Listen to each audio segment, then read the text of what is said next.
Good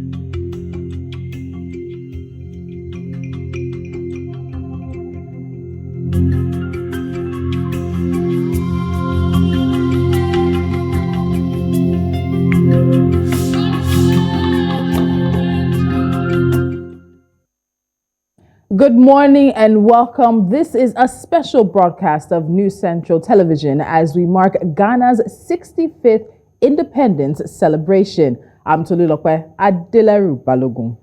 And I'm Bernard Akede, as they say in Ghana, Akwaba. I'm not sure I know what that means, but I know it's greeting in Ghana. So yes, Akwaba on Ghana's 65th independent celebration. The celebration has kicked off before today, as a matter of fact. We know that Ghana has had about a week's long program that includes cleaning up of the country, which I particularly am interested in, some kind of march, and a lot of things that actually have been going on. But today is the major celebration. Good morning again. Happy Independence Day, Ghana. Once again, I'm Bernard Akede.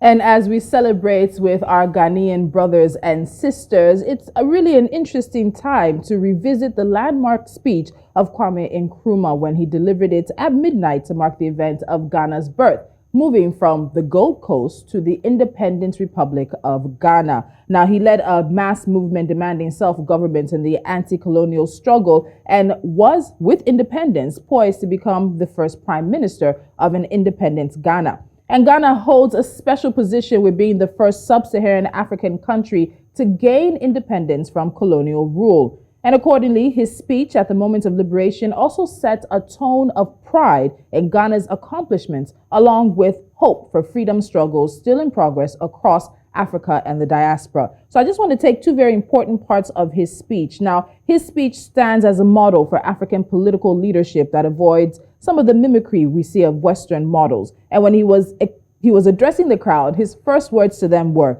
"At long last, the battle has ended, and thus Ghana, your beloved country, is free forever." And towards the end of his speech, he said, "Our independence is meaningless unless it is linked up with total liberation of the African continent." Now, 65 years later, we're going to take a journey into his words, into the Ghana that has become an independent republic, and to the issues at the heart of politics, governance, security, and of course, the future for all Ghanaians. Definitely in Ghana, and well, since then, from then until now, Ghana is one of the African countries that has enjoyed relative peace and calm as compared to many other African countries. And in West African sub-region, we also do know that, yes, Ghana did have its own fair share of military coup d'etats and ran under military government for a couple of years before eventually coming back to civil rule. But again, as I mentioned earlier, Ghana has enjoyed relative peace and calm for several years. Ghana is one of the countries that largely enjoys tourism as one of its major sources of income. It has so many beaches, large stretch actually, kilometers and kilometers of beach resorts where people from within Africa and outside Africa actually visit. Ghana is also one of the countries that in the 80s, from late 70s, if I'm not mistaken, to the mid 80s, actually exported some kind of education, particularly basic education, to certain West African countries, including Nigeria. I believe that I am a partaker of that. I know I had some Ghanaian teachers back in the day. Besides that, we know that coming forward now, the Ghanaian music industry is also rising, which is something to celebrate. And then, of course, there's the feud between Nigeria and Ghana when it comes to jollof rice. We might be talking about that today. I think I'll leave that one. But I actually have two older sisters who were born in Kumasi. My parents spent a large part of their early marriage years in Ghana. I was the only one who was not. Apparently, they came back home. But there is a large part of my family that's still there, even my in-laws that are Ghanaian. So this connection, especially this intermarriage and this interrelationship between Ghana and Nigeria, you just look at it sometimes and you're like, why are we fighting about jollof? There's more important things. There certainly is more important things. And let me tell you, I could do with some ice cold kenke right now. Oh, no. So it feels like there's a destination we're going after this at 12 o'clock because it's almost like we're home. It really definitely is like we're home. And the interesting thing is between Ghana and Nigeria, there actually are two countries. But it doesn't seem like that. It almost seems like Ghana and Nigeria are border. Exactly. Our border are just separated by the border. So it's quite interesting. As a matter of fact, Ghana, if I am not mistaken, is Nigeria's closest trade partner when it comes to the African region or the African sub-region, particularly West Africa. So again, like you said, it almost seems like they're twins, Ghana and Nigeria.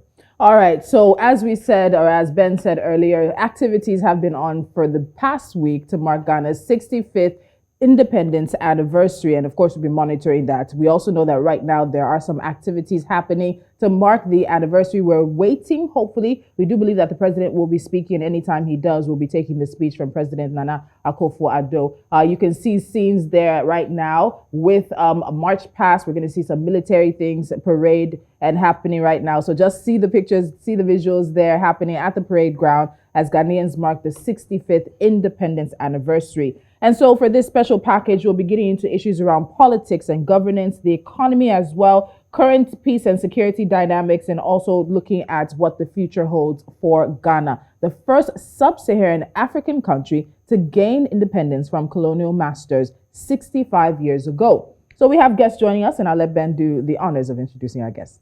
Certainly. We will be having Ibrahim Murtala Mohammed. He is the parliament member, the Republic of Ghana. He's going to be joining us live. I think we have him already. Good morning. Good morning, and good morning to your cherished viewers and listeners. Very much, and happy Independence Day to you and to all Ghanaians in the country and in diaspora as well. We also will be having Michael Kwado, please forgive me, Michael Kwado Nketia. I believe I got that right. Yeah, you got it right. Okay, thank you very much. Good morning, Michael, and happy Independence Day to you as well. Good morning to you and your viewers in Nigeria and across the globe. And then it's good to see Honorable Murtala Mohammed joining us as well. Right. I appreciate, my brother. I appreciate. Okay, and did I fail to mention, Michael is an international relations and political analyst, and he will be discussing, with us concerning the independence and a lot of, issues bordering around politics and Ghana's relationship with the international community as well. Gentlemen, thank you so much for joining us. We do appreciate your presence. And once again, collectively, happy independence to you both and to all Ghanaians. Thank you. Let's get the conversation started as we focus on politics and governance. And Ghana has a very interesting history, as I said earlier, the first sub-Saharan African country to get freedom, to get liberation. And it was really a symbol of hope to many other colonial liberation struggles that were happening around the continent at that time. So from then to now, 65 years of this independence, and as Ben said earlier, marred a bit with some military incursion, with some instability, but Ghana has been largely one of the most peaceful countries on the continent for a number of years now. So gentlemen, let's start backwards. At the time where Kwame Nkrumah was struggling with so many others to free Ghana, there was so much hope and so much anticipation for what a free Ghana, a liberated Ghana would look like. And when you look back at his speech, do you think 65 years later, Ghana has lived up to his hopes, not just him because he didn't do it alone, but the hopes of those who struggled for Ghana's independence? Let me start with you, Ibrahim. What do you think? Well, good morning and good morning to your cherished viewers. The challenges confronting us didn't start after independence. As a matter of fact, it started during our struggle to be liberated as a country. Mind you, those who were leading the struggle with the whites were children of lawyers, children of rich people and businessmen. Kwame Nkrumah was just a son of a teacher from a village called Nkomfo. And there have been a lot of contending views as to Nkrumah indeed took advantage of the UGCCs for the struggle of independence. As a matter of fact, Nkrumah went out of this country because Nkrumah felt that there was a need for something to be done. But let me just carry forward. When we had independence, Nkrumah had a vision. And because the problems of Nkrumah, indeed, and Ghana started during the struggle, because when he joined the UGCC, he was incompatible with the views of the leadership of the UGCC. So he broke away and formed the CPP, the Convention People's Party. So even when we had independence, that struggle continued and exacerbated because of the struggle Nkrumah had. So Nkrumah had strong opposition. And Nkrumah also declared one-party state. Some of us who are profound, unapologetical Nkrumah, we believe that Ghana needed a one-party state at the time because of the trajectory of our development and also the struggle we went through. And if you compare Ghana with the so-called Asian tigers, many Ghanaians or politicians quickly refer to what the Asian tigers did. But one thing they consistently fail to point out is that the Asian tigers achieved the things they achieved because They had successful rulership. One person ruled for about 3 decades, some for about 4 decades. So because of that, the opposition resorted to the overthrow of Nkrumah. And there is more than enough evidence that Nkrumah was overthrown by the CIA. If you read Martin Meredith's book, State of Africa, it is stated clearly that the CIA financed and instigated the overthrow of Nkrumah. And that was the beginning of the problems of this country. And as a Democrat, I believe that Nkrumah ought to have been left. If anybody wanted to get Nkrumah out, they could have done that through the democratic processes. Unfortunately, they decided on the 24th of June, 1966, to overthrow Nkrumah. And after that, we've had 2 of our democratic processes truncated. We've had several military rulership. My position is that if Nkrumah was never overthrown, perhaps Ghana would have been better than we are today. So, Michael, I want to see if you agree with what Ibrahim has said, that Ghana needed a one-party state at the time of independence, and this sort of strong hand rule. And it's something we've heard when it comes to many African countries, especially as they're coming out of the colonial rule into self-independence, into self-rule. And this idea that it needs maybe just one strong hand to transition the country and get it some better footing. So, Michael, do you agree at the time that Ghana gained independence that this was what Ghana needed, even with some of the criticisms that Kwame Nkrumah faced? Of course, we'll say now in hindsight. Well, evidence abounds that nowhere in the world has one-party states or strong-arm dictatorship has been the basis for socio-economic development.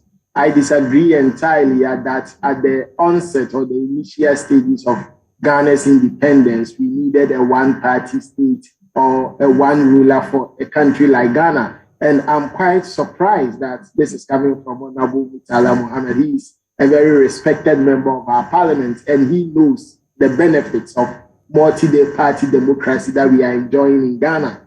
Ghana's current shine in Africa and across the globe, well, it's currently as a result of our democratic credentials, how we've successfully transitioned from one democratic government to another since 1992. And that has been the hallmark of our global recognition and prestige.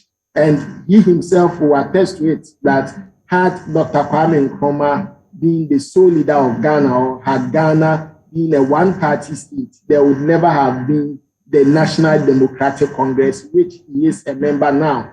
Now, let me cite you one example. Currently, the Speaker of Ghana's Parliament, Right Honorable Adeleru-Balogun, is a member of the minority. And before his election in Parliament, there were a lot of contentions. We nearly had a close call in Parliament, what we call a hung Parliament, where the minority and majority sides had almost the same number of parliamentary seats. It took an independent candidate to align with the ruling party to constitute a majority for them. And there was a strong contention on who should become the Speaker of Parliament. Of course, the ruling party presented a candidate who was the incumbent, and the opposition NDC, which Honorable Murtala is also presented a candidate. And strangely, the candidate of the minority side emerged victorious.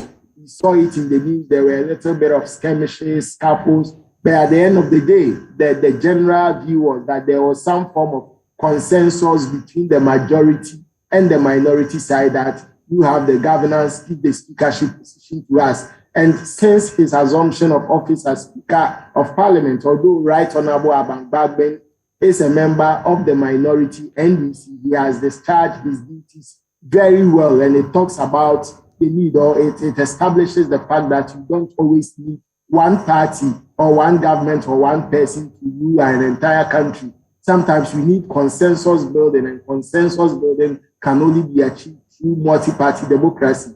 Now, throughout history, if you look at countries that have achieved some form of socio-economic development, we have countries that practice one-party states or strongman dictatorship, and we have others that practice multi-party democracy, from the United States of America to Great Britain to France to Germany. Even in Japan, South Korea, you can see the clear difference between socio-economic development, respect for the rule of rule of law, proper governance in countries that practice multi-party democracy and countries that practice one-man dictatorship or one-party's rulership. And the examples are clear. We don't need a debate on this. No country should be the birthright of an individual. No country should be the sole preserve of just one political party. No. Politics is about people, and people is about numbers. It's about consensus building. And at any point in time, the thinking of majority of the people of a country should lead the nation. It should never be about the thinking or decision-making of one man who believes that he is more capable than doing everything all by himself. One man who thinks that we don't need any other political party but mine only. And evidence abounds that there were general forms of discontent in Ghana at the time of Dr. Kwame Nkrumah's overthrow. He was a visionary leader. Nobody can take it away from him. He contributed to Ghana's independence. Nobody can take it away from him. But the reality of the matter is that Dr. Nkrumah, to some extent, was a dictator. He was not ready to collaborate with the opposition then. Ghana was a very young country then. How many people were even educated? And I'm very happy that he made reference to the point that the people that started the independence struggle with Dr. Nkrumah, the UGCC, the United Gold Coast Convention, the people that constituted the Big Six, majority of them were sons of lawyers and chiefs and stuff. That is a fact. You can't take it from them. There's nothing wrong with being the son of a rich person or a lawyer or a chief or a social activist. The reality is that these people started the United Gold Coast Convention when Dr. Nkrumah was even studying outside Ghana. And history shows that it was through the initiative of some of the Big Six. There was one man called Akede. He met Dr. Nkrumah while studying in the US, and he knew how knowledgeable, how charismatic, how devoted Dr. Nkrumah was to the cause of Ghana's independence, liberation, and not just Ghana, Pan-Africanism and Africa's liberation from colonialism. And all these people brought Dr. Nkrumah on board. And I believe strongly that after our independence, he should have brought these people on board for the collective governance of Ghana rather than pursuing sole dictatorship or one-party states. Okay, Michael.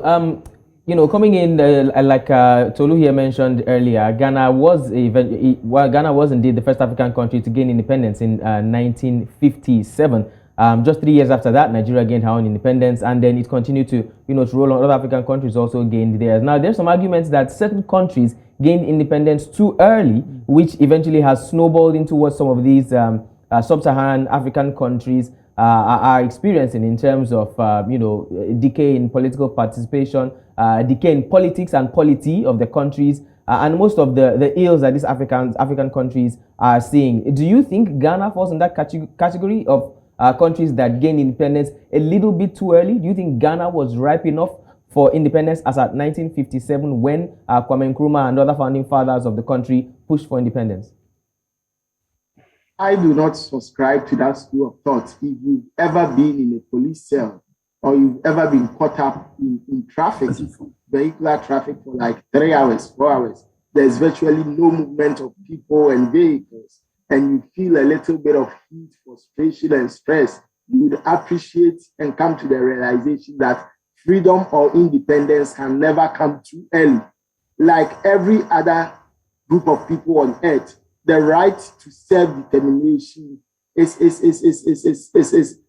a natural or God-given right of every human being or individual.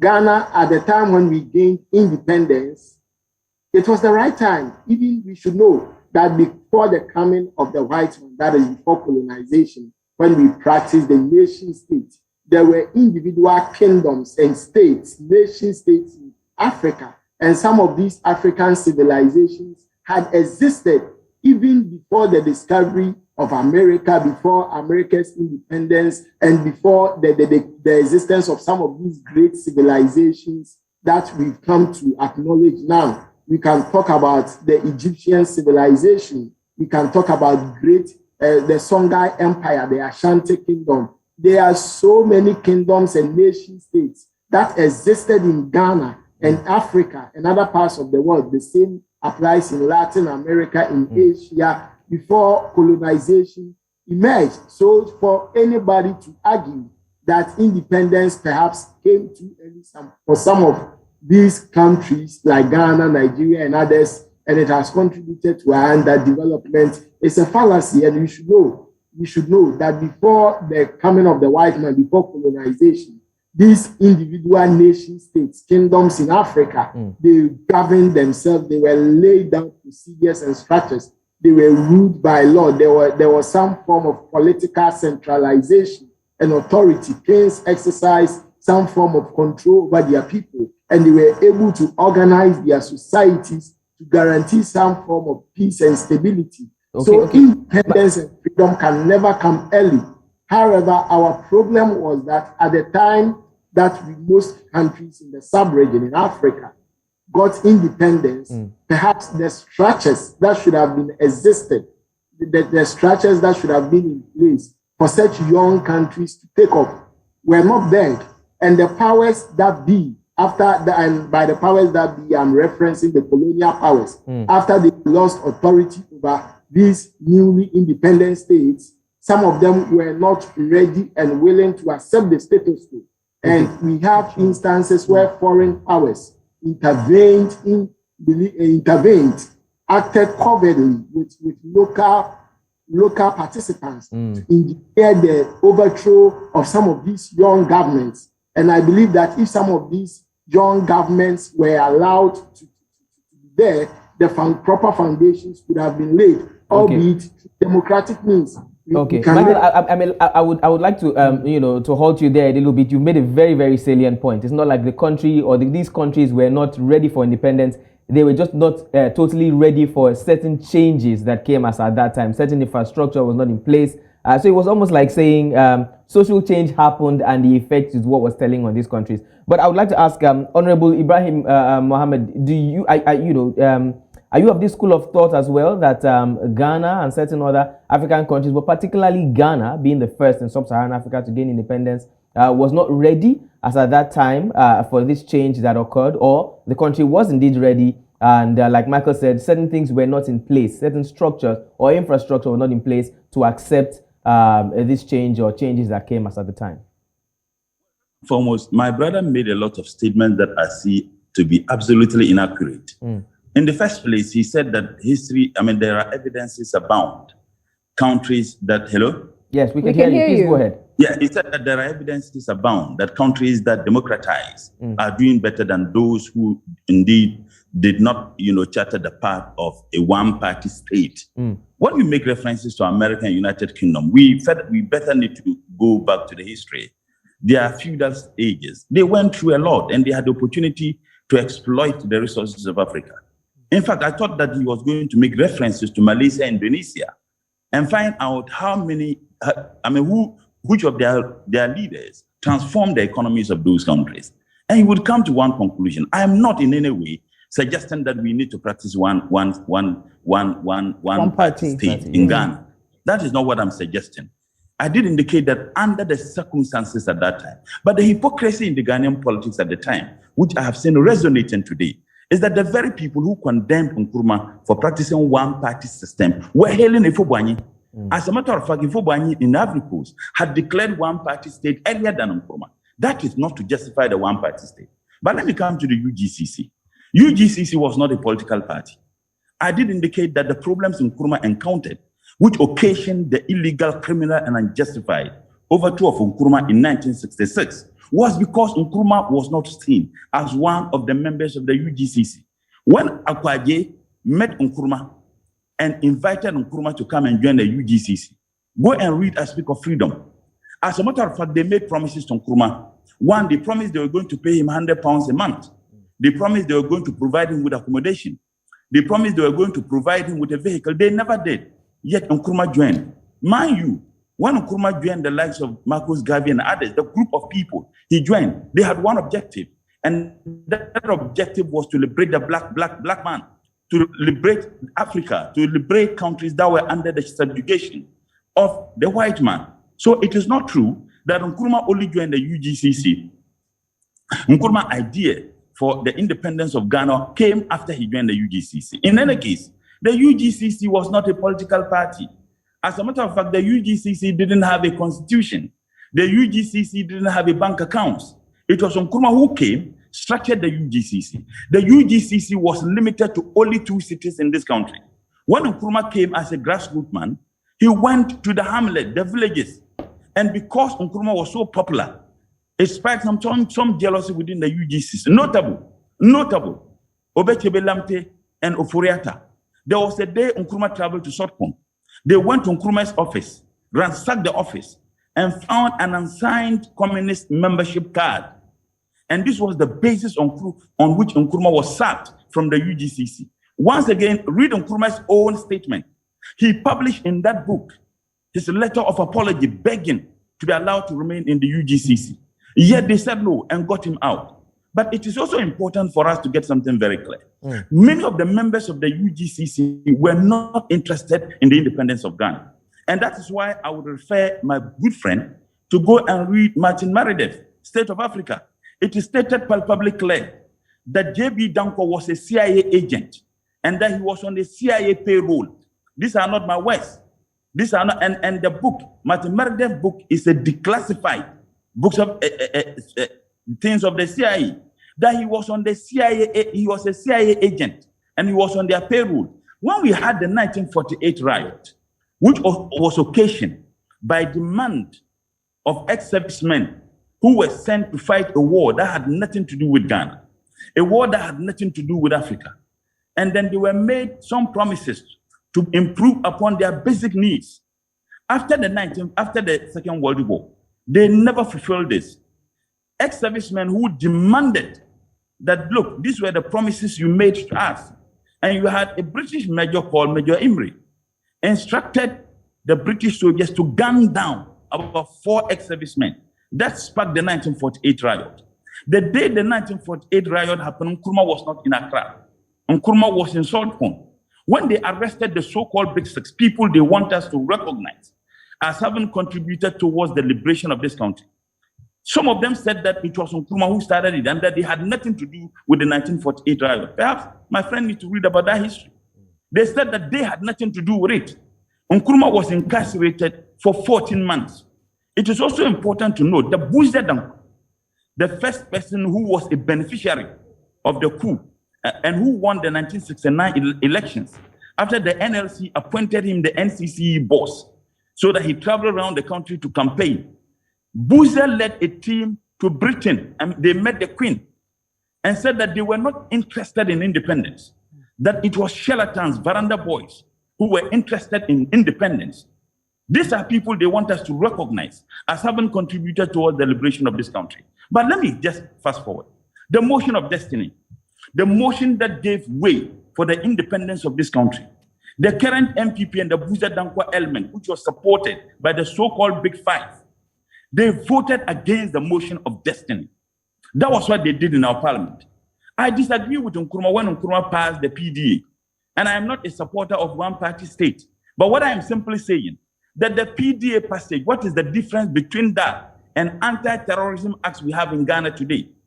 Will you believe that those who were members of the CPP, some of them were killed in Kumasi? A woman was arrested. They used pistol and pounded on the private parts of that woman. Nkrumah could not travel to certain areas in Accra.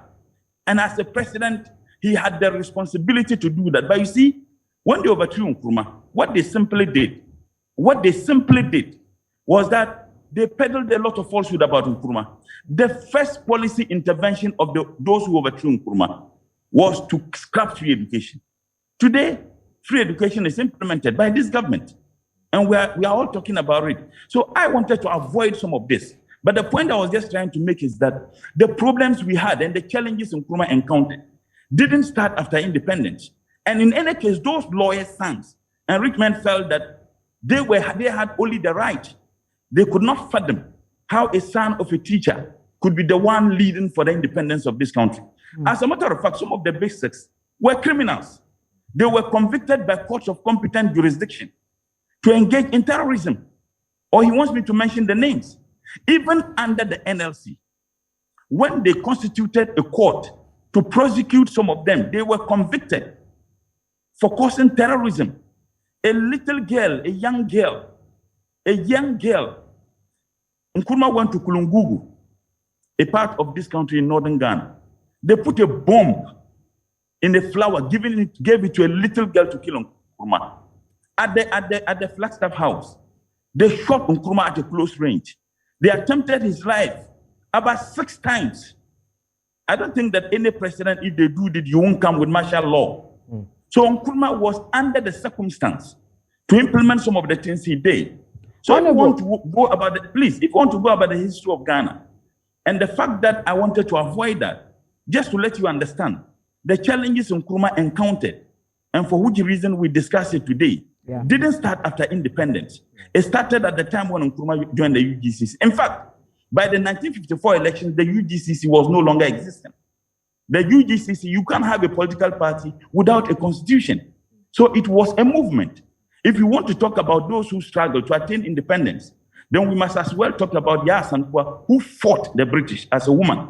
We must talk about the Dogombes, who fought the Germans. We must talk about the Fanti Confederation. Look, let's be very clear. Let's be very, very clear. The problems of this country, Ghana, started on the 24th of June, 1966, the day they criminally, illegally, and unjustifiably overthrew Nkrumah. Now, it doesn't even make sense. When you condemn Nkrumah for stating one-party state, yet all those who were condemning Nkrumah, who were financing and sponsoring these terror groups against Nkrumah, Efobwanye was their god. And Efobwanye had declared one-party state. Malaysia is where they are because they had the one leader. Indonesia is where they are because they had one leader for several years. That is not to say that we would have had same. Now, the democracy that we practice, I am a Democrat and I will defend democracy, defend this to the hilt. Honorable Ibrahim, let me interrupt you here. And I like the fact that you're going to this democracy and it's sort of like we're bringing the conversation forward. But just quickly, to just point out a few things, we are celebrating Ghana's 65th independence if you're just joining us. I will get back to Honorable Ibrahim in just a moment. But as we know right now, the independence anniversary celebration is taking place in the Cape Coast. So you can see the visuals there in front of you. There are dignitaries who are coming to celebrate with Ghana as well. And we are anticipating to see the president, Nana Akufo-Addo, to of course address Ghanaians and Africa as well as the first sub-Saharan African country to gain independence. There was a lot of expectation, I think we can say, that was put on Ghana's shoulders. And we know that with his speech on the night of that same liberation and independence, Kwame Nkrumah also made a very bold Pan-African statement as well. He wasn't just doing it for Ghana, he was doing it for the continent. But let's also take a quick break because we've gotten a very interesting historical perspective from Ibrahim Murtala Muhammad, who's a parliament member of the Republic of Ghana. We've prepared a special package for you that tells you about how Ghana got to independence and more. So let's watch this.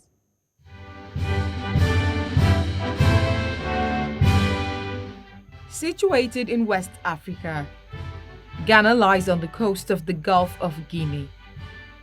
Bordered by Burkina Faso to the north, Ivory Coast to the west, the Atlantic Ocean to the south, and Togo to the east. A country of over 31 million people, Ghana has 6 major tribes, about 80 indigenous languages, with English being the most common and official language. The capital, which is also the largest, is Accra. Formerly known as the Gold Coast, the West African country gained independence on March 6, 1957, making it the first Black African country to gain its independence. The country's first president after independence was Kwame Nkrumah. The country since then have been ruled by notable leaders such as Jerry Rawlings, Fred Akufo, and presently by Nana Akufo-Addo. With this year marking 65 years of independence, the citizens highlighted the nation's unique challenges while focusing on the progress made so far. Now, the issue is this growth in population has not been matched with equal investment to transform the country into a demographic dividend in infrastructure, in education, in employment, and in various sectors of the economy. So the lack of investment that we're seeing in the country generated, if you like, an uproar from mainly the youth. So the proof lies with the Fix the Country movement, where citizens were only saying and were telling government to make our lives better.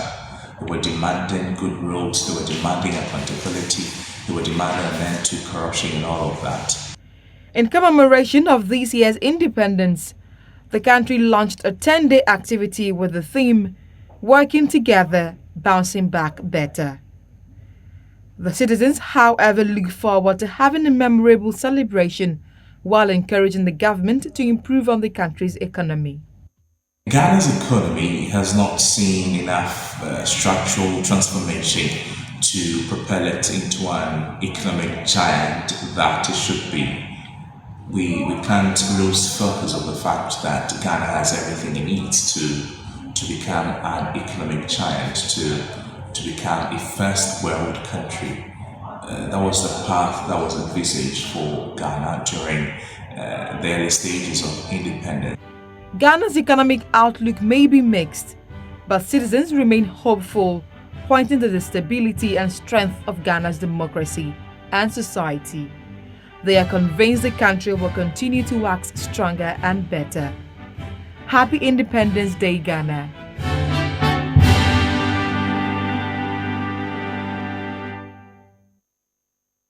And we just put that together to just give you an idea of Ghana's background as the country is celebrating 65 years of independence. Our guest today, Ibrahim Murtala Mohammed, is a parliament member for the Republic of Ghana. We also have joining us international relations and political analyst Michael Kwado Nketia, and we're both getting into the issues around politics and governance. Now, Ibrahim, I want to come back to you because just before we went for that package, you had mentioned the issue of democracy and the democracy that Ghana is in now. But while you were speaking, you also said that the hypocrisy that was happening at the time of Kwame Nkrumah, you see some of that resonating now. So let's get into that. What's the current state of the political scene, of governance right now in Ghana? What's that hypocrisy that you think is happening in the country at this point in time that might be affecting how Ghana's democracy is playing out? I said the historical evidences and the facts that I've stated are not facts that have been written by Ghanaian writers. And that's why I made reference to Martin Meredith's book of the State of Africa. And it's a declassified messages of the United States government, particularly in Africa. So you cannot contest some of these issues. It is imperative for us to understand. When my friend made reference to the fact that, but for the democracy, my party NDC wouldn't have been in existence, and I'm in parliament on the ticket of the NDC. I don't know where he's getting that. If NDC wouldn't have been in existence, maybe perhaps the CPP would have been in existence. The CPP, which was banned, and under Buzia, maybe perhaps I would inform my brother and your view in public. Under Buzia, a bill was sent to parliament, which was enacted into law, making the pronunciation of the name Nkrumah a state crime. The name of Nkrumah became a crime enacted by parliament. Because if he argues that yes, it was a parliamentary decision, the one-party state was not a decision taken by Nkrumah. He said that in democracy, the decision of the majority is what should stand. To declare Ghana a one-party state was a decision unanimously taken by the Ghanaian parliament. So if you agree with this analogy, that once a decision of the majority takes a decision that should be binding on us, then you may not have any justified reason to condemn this. But it is important for me to state, University of Ghana, a university that I've had 2 degrees, and inshallah this year I'm having another degree in that university. They brought out all Nkrumah's books and materials of Nkrumah, banned them, supervised by the university, the authorities of the university. And I feel ashamed to be associated with the University of Ghana for their refusal to apologize to Nkrumah for what they did. Nkrumah had gotten people to write an African encyclopedia. They virtually finished writing the African encyclopedia. It was banned under the same democracy. As a matter of fact, Nkrumah's mother, who was 86 years old and virtually blind, was dragged to appear before committee after committee. And do you know the reason? She should say Nkrumah was not her biological son.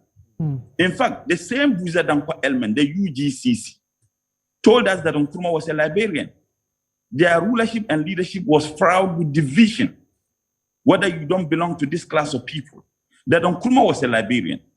The same stock, they said Rawlings was a Scottish. And we thought that these things happened in those years. In 2004, you have Honorable Collins Dowda. Honorable Collins Dowda had been a member of parliament for 2 terms, 1996 and 2000 up to 2004.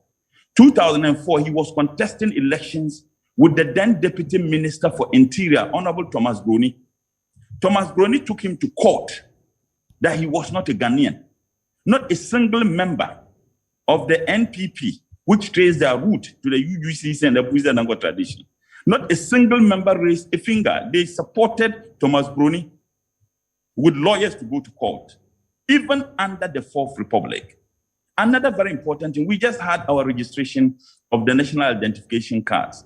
People were denied the right to be registered by the same government because they think that they were not Ghanaians because they don't look like them, they don't speak the language they speak. As a matter of fact, the aliens compliance order happened in a democracy. In a democracy, our current president is living in a house that was built and owned by a Nigerian businessman who was described as an alien. Our current president. Conduct all those houses there. They did declare that and sack people. So I'm saying that if you want to go to about the history of this country, there are a lot of things Nkrumah did that I disagree. Nkrumah wasn't a saint. But let us not deny the fact that we can trace the problems Nkrumah faced to the problems he encountered before we had independence. And these problems still follow us. Recently, and let me just conclude on this, he made reference to what happened in Parliament and the fact that we have a hung Parliament. Who doesn't know that people were gunned down at coalition centers? And in fact, we did not have the speaker on a silver platter. As a matter of fact, the government made the military to enter into the chamber, military and police. That was a direct attack of the legislative arm instigated by the executive arm. So we had to face the consequences at the threat of our lives to have the current speaker elected. So let's get something very, very clearly. So if you want to talk about the history of this country and the challenges confronting us, then we must not shy away from some of those things that happen. And in any case, every single ethnic group in Ghana came from somewhere apart from the Gwangs. I'm a Dagomba from the north. If you trace our history, we came from Chad and to Zamfara in northern Nigeria, and from northern Nigeria to northern Ghana. Trace every ethnic group. But the stock and trade of the Buiza Dankwa elements have been the divisiveness. And I can give you a litany of examples of such divisiveness. So my brother, it is not just because Nkrumah was not a son of a lawyer or a rich businessman. It was because they felt that only they had the right to determine the independence of this country. Tell me the reason why they voted against the motion of destiny in Parliament. Tell me why. Tell me why Buiza led the team to Britain and told the Queen that they were not interested in independence. They only came and said that we're interested in independence in the foreseeable future. The independence in the foreseeable future only resonated with what Edwin Clark, the then governor of the British, made that statement, and then they jump on it. So we need to look at the challenges. And I will tell you, the reason why we are where we are as a country and as a continent is not just about democracy, it's corruption. Corruption has been the bane of the development of this country and many African countries. It is not the system of government that we practice. No. Let's analyze the things Nkrumah did within the years. And in fact, let's analyze the things Rawlings did. Look, I am a proud member of the NDC. I have never participated in anything 31st. I have never, and I stated this even on the floor of Parliament at the displeasure of some NDC members. I have stated this on TV and on radio several times, even yesterday. I was on TV and I stated that I have never participated in 31st. And the reason why I refused to participate in 31st, even as a child till I joined the NDC, was that I want to remain consistent. If I condemn the 1966 coup, then I don't need to be supporting the 1979 coup. Okay, they all truncated democratically elected government. Okay, Honorable Ibrahim Murtala Mohammed, thank you so much. Two gentlemen that we have, Honorable Ibrahim Murtala Mohammed is Parliament member, Republic of Ghana, and we also have Michael Kwado Nketia, who is an international relations and political analyst. We have definitely had ounces of history as regards Ghana's independence, pre and post independence. And just to remind our viewers that we are on a special broadcast of Ghana's 65th independence ceremony. And I just saw on the screen now certain dignitaries arriving in the stadium, amidst cheers and waving of flags. And we are expecting that the President, Nana Akufo-Addo, will make a speech anytime from now. When that happens, we will cut to the stadium, I beg your pardon, and bring that forward. But now moving forward to our gentlemen who are joining us.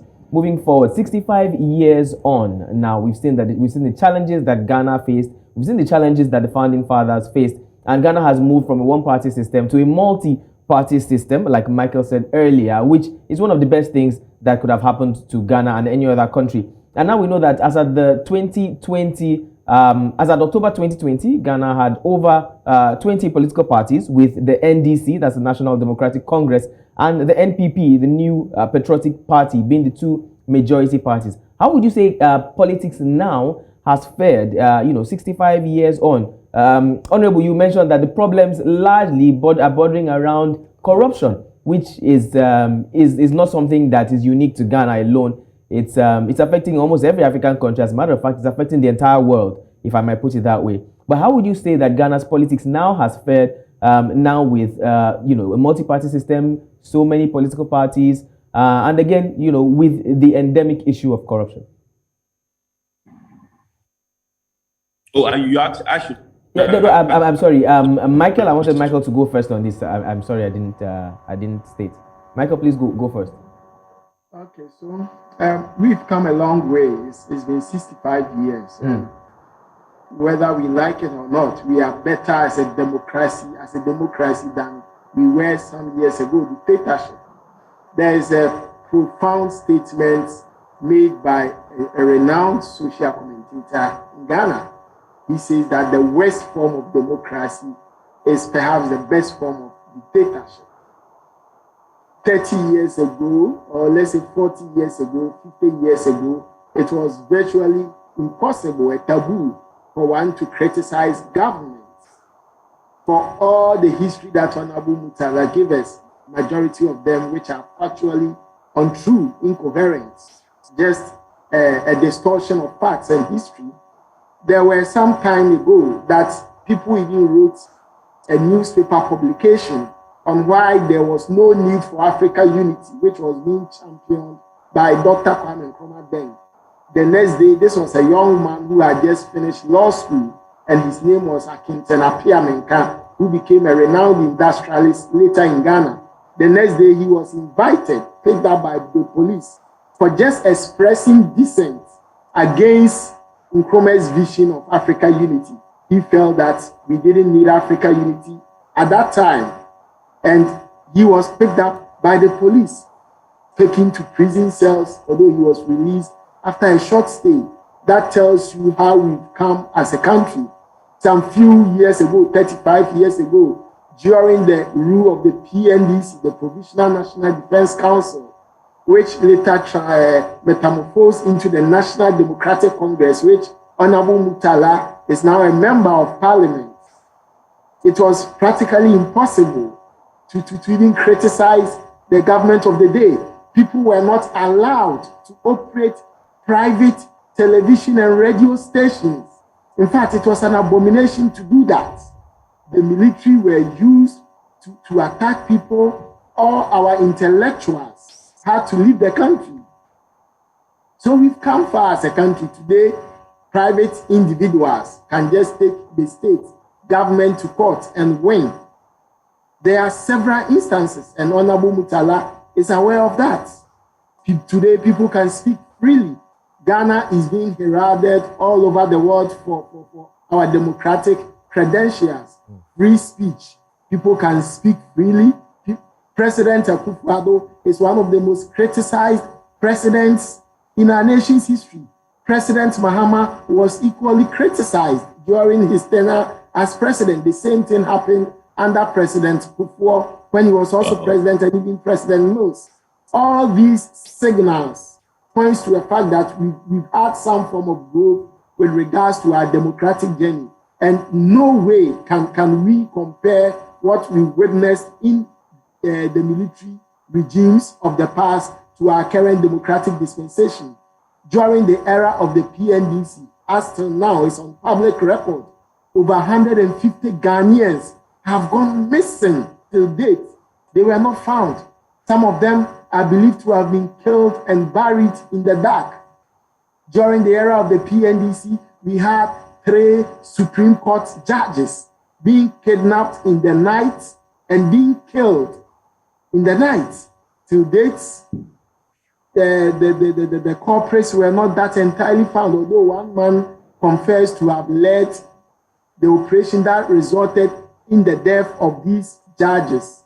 But the actual people who instigated it, the actual people who were behind it, they were never prosecuted. All these things happened in the era of military dictatorship. Today, by the power of social media, by the power, Ghana has one of the most vibrant press and media in the whole of Africa, and he knows it. We have very powerful local political discussions. The president, politicians, whether in the minority or the majority, they are criticized from dawn to dusk. And I can tell you that even the minority National Democratic Congress, media stations or outlets affiliated to the minority are even more than that of the majority. So we've achieved some form of growth. We've come to a point of understanding that one political party cannot do it alone. A group of people cannot do it alone. We need some form of consensus building. And democracy has brought a lot of socioeconomic gains to our dear republic. There are instances when this government of President Akufo-Addo came, there were some things that they wanted to do. They wanted to do a mandatory levy for towing vehicles. The citizens protested against it. The government came out and said, wow, I'm a listening government. I wanted to do this because the citizens are against it. I've stopped. I'm not doing it again. That is the essence of democracy. We couldn't have achieved that in any form of military dictatorship. So we've come from a very far place, and we are doing better now. Human rights are respected. People can take the government to court and still win over the government. All right, Michael, I'm sorry, but we would have to put a halt to you and to you there, because clearly, Honorable Mohammed has some kind of some kind of disagreements to what you're saying.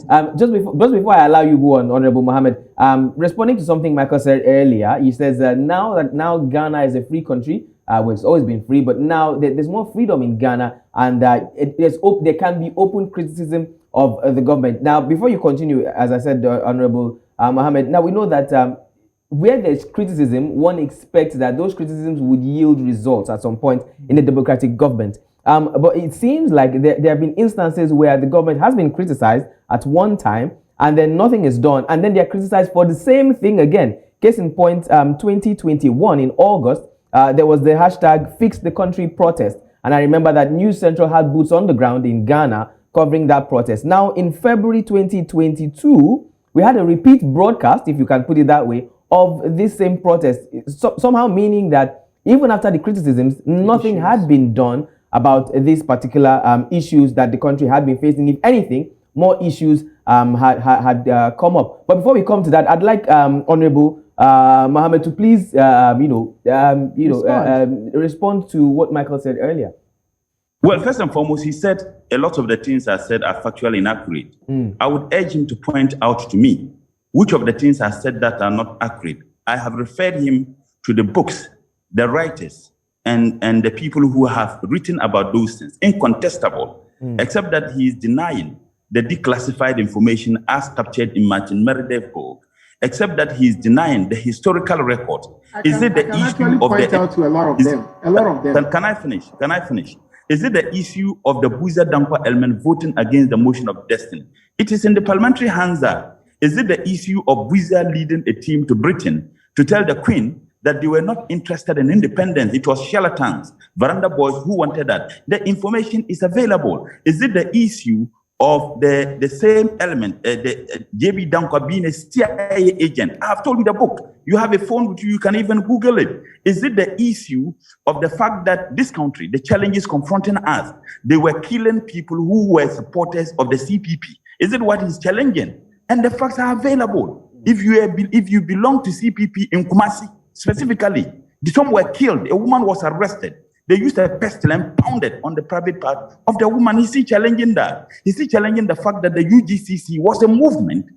Is he challenging the fact that the UGCC didn't have a constitution? They didn't even have a bank account. Is that why he's challenging? Is he challenging the fact that the Akede, when they invited Nkrumah, they made certain promises they never fulfilled? Is he challenging the fact that when Nkrumah was in Salt Pond, they ransacked his room, his office in Accra? It was led by Oforiatta, and they found an unsigned membership card. If he wants to know, go and read I Speak of Freedom. Is he also challenging the fact that after the 1948 riot, when the people were arrested, the so-called Big Six, and Nkrumah was in Salt Pond, he go and read Martin Meredith, that some of them said that it was Nkrumah who instigated it. Is that why he's challenging? He's still challenging the fact that in this parliament, this government didn't send military men when we're electing the speaker, military and police.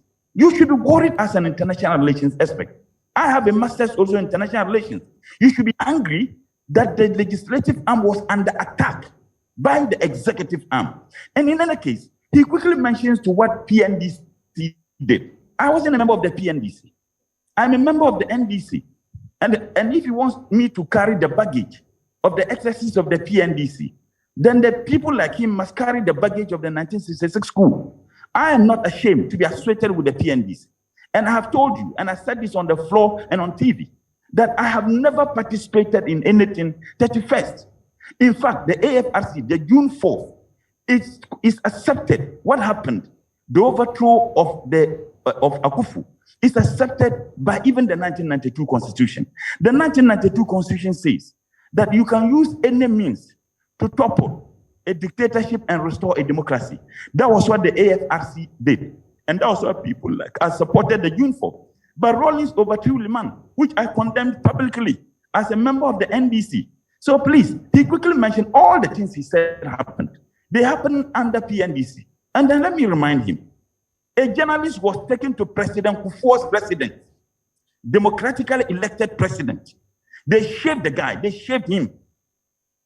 A journalist was arrested and locked in President Kufuor's house. That happened. And in any case, he's also challenging the point I made earlier about what happened about the aliens compliance order, which was passed by Buzia. And he's also denying the fact that the house the current president lives in belonged to a Nigerian businessman. Not only that, all the houses around that area. He's denying that fact. If he's denying, I can make the books available. And as academics, not just as politicians, we speak to facts. The president is living in a house that belonged to a Nigerian businessman. When they were driven out of this country, they bought the properties around that area. Is that what he's denying? So please, you play the ball, don't play the man. I have raised issues, and I haven't said that these are issues I have created as Mutala. Now, the list said about even this democracy. When you talked about the hashtag you did and fix the country, he's not aware that some people were gunned down at Ejura. The instruction to gun them down, the instruction for the military to move from Kumasi to Ejura was done by the regional minister. When he appeared before the commission, he said that he asked them to go. They gunned them down. In a democracy, what has happened? And he said that, Nanado, I am telling you, the most berated president in the history of this country is Mahama, not Nanado. President Nanado said all kinds of things against Mahama. You talk about democracy, a gentleman is in the grips of the police. Because that gentleman said that there should be coup in Ghana. When the president, in 2016, the current president, sat on Peace FM and said that the conditions in Ghana, that Arab Spring was ripe in Ghana. And the reason why he said that was that there was joblessness. At the time when Mr. Nanado was talking about Arab Spring in Ghana, because joblessness, unemployment rate in this country was 6.8. Today, the government-owned official communication in the budget, the 2022 budget, unemployment rate in Ghana is 8.4. Youth unemployment is 12.6. Can someone tell Nanado that Arab Spring, 3 Arab Spring, is ripe in Ghana? And who didn't know what was associated with the Arab Spring? The Arab Spring was associated with toppling governments. This was what President Nanado said. Today, we have people who have been arrested left, right, and center You talk of democracy and that we had all these violations of rights of people under PNBC. I am not a member. We are talking about 1992. What happened to Chachu Chikata? What happened to people who were in churches and they went and picked them? What happened to a gentleman who was arrested when he arrived at Kotoka just last month because he made statement that the president thinks that that statement is calling for coup? And the person was detained beyond the 48 hours of detention spelled out by the Constitution. You can't be talking to me about democracy. So point out to me the things I said that you think that are not accurate. And if they are not accurate, then you must question the book of Martin Meredith. You must question the historical evidences. The motion of death is in the hands of Parliament. So please, the challenges confronting us is corruption. The challenges confronting us in this country is corruption. Or is it denying the fact that Thomas Brony didn't take Colin Dowder to court, that he wasn't a Ghanaian? And did the MPP raise a finger? Didn't they provide Thomas Brony, who was then the Deputy Minister for Interior, with lawyers? Is he challenging that? Honorable Mohammed. I don't just speak anyhow. Okay, Honorable Mohammed, I'm going to come back to you as well as Michael, because the question now is there's a theme for today's celebration, and that theme is working together and bouncing back better. And if we're at this point where there are very contentious issues that both of you can't seem to agree on in terms of some of the historical or the contextual issues around Ghana's independence up to now, can we find a point of agreement when it comes to the future of Ghana, when it comes to politics and governance? But we'll get into that in just a moment. We have news now that the president, Nana Akufo-Addo, is entering the stadium in the Cape Coast region that is hosting the independence celebrations. It was announced that it was going to be rotating around the country, and this is, I believe, the first place outside of Accra. No, this is the second place outside of Accra that the independence celebration is being held. So let's just quickly go to that. We see motorcade bringing in the president, and then we'll look to see if we can find a common thread as we look at the future of Ghana in politics and governance.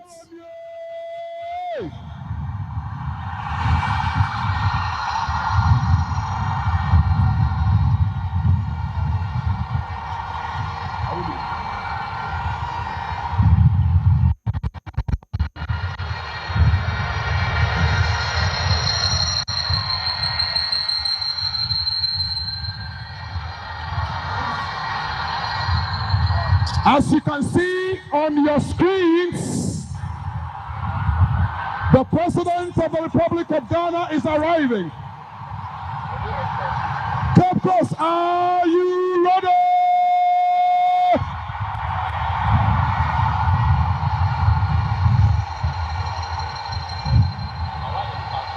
Ghana, 65 years old.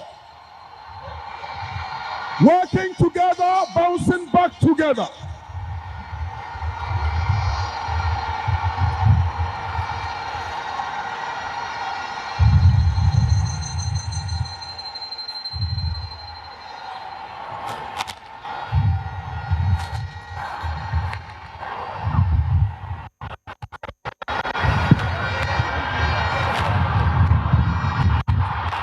Excellencies, ladies and gentlemen, Nana Addo Dankwa Akufo-Addo, President of the Republic of Ghana. Well.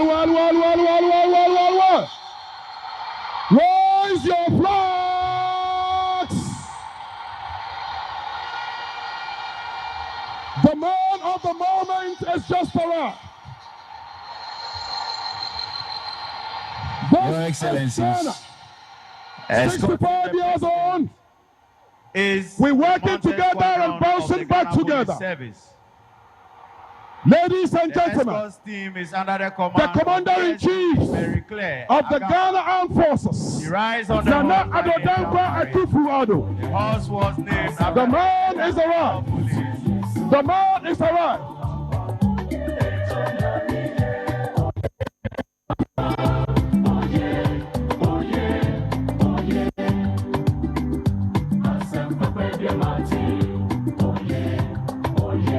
Raise your flags!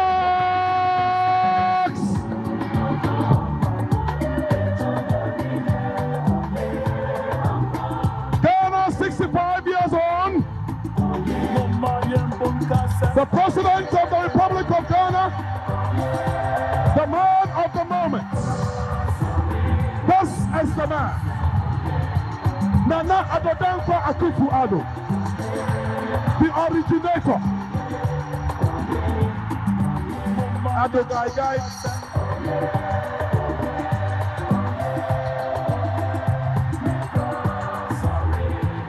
This is the free SHS man, the man of the moment. Addo Gai, Addo Playman, Addo Gai, Addo D, Nana oh Nana, Commander-in-Chief, His Excellency, the President of the Republic, Nana Addo Akufo-Addo, me Akuji Eman the first.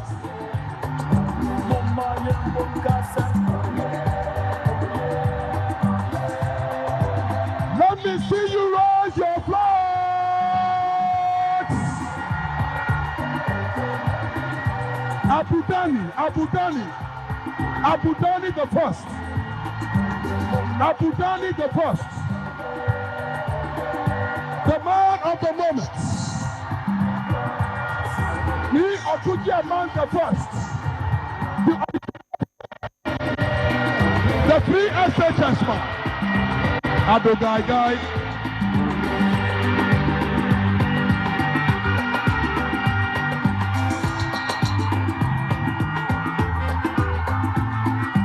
Raise your flags.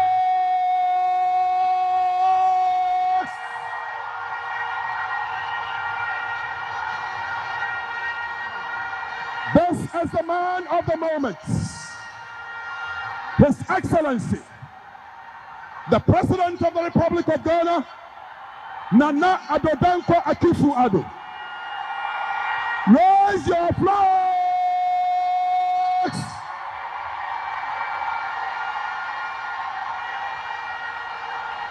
The President has arrived.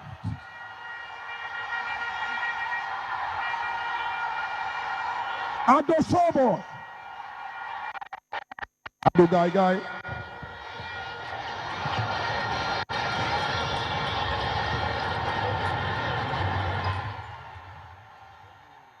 All right, so now we've seen the president of Ghana, Nana Akufo-Addo, has arrived at the stadium in the Cape Coast region that is hosting Ghana's 65th independence. And it's actually the third place to host it outside of Accra after the Northern and Ashanti regions. And apparently the idea between rotating the independence celebrations was to help boost the local economies. And the regional minister, the president of the Central Regional House of Chiefs is also going to be there, as well as representatives of CSOs. And earlier we saw the Prime Minister of Barbados, Her Excellency Mia Mottley, as she had arrived earlier before the president. Now, the Central Regional Minister for Cape Coast said that hotels were sold out, and they really hope that cab drivers and all of those people who work around the area will definitely benefit from the celebrations coming to the Cape Coast region. A good idea, if you ask me.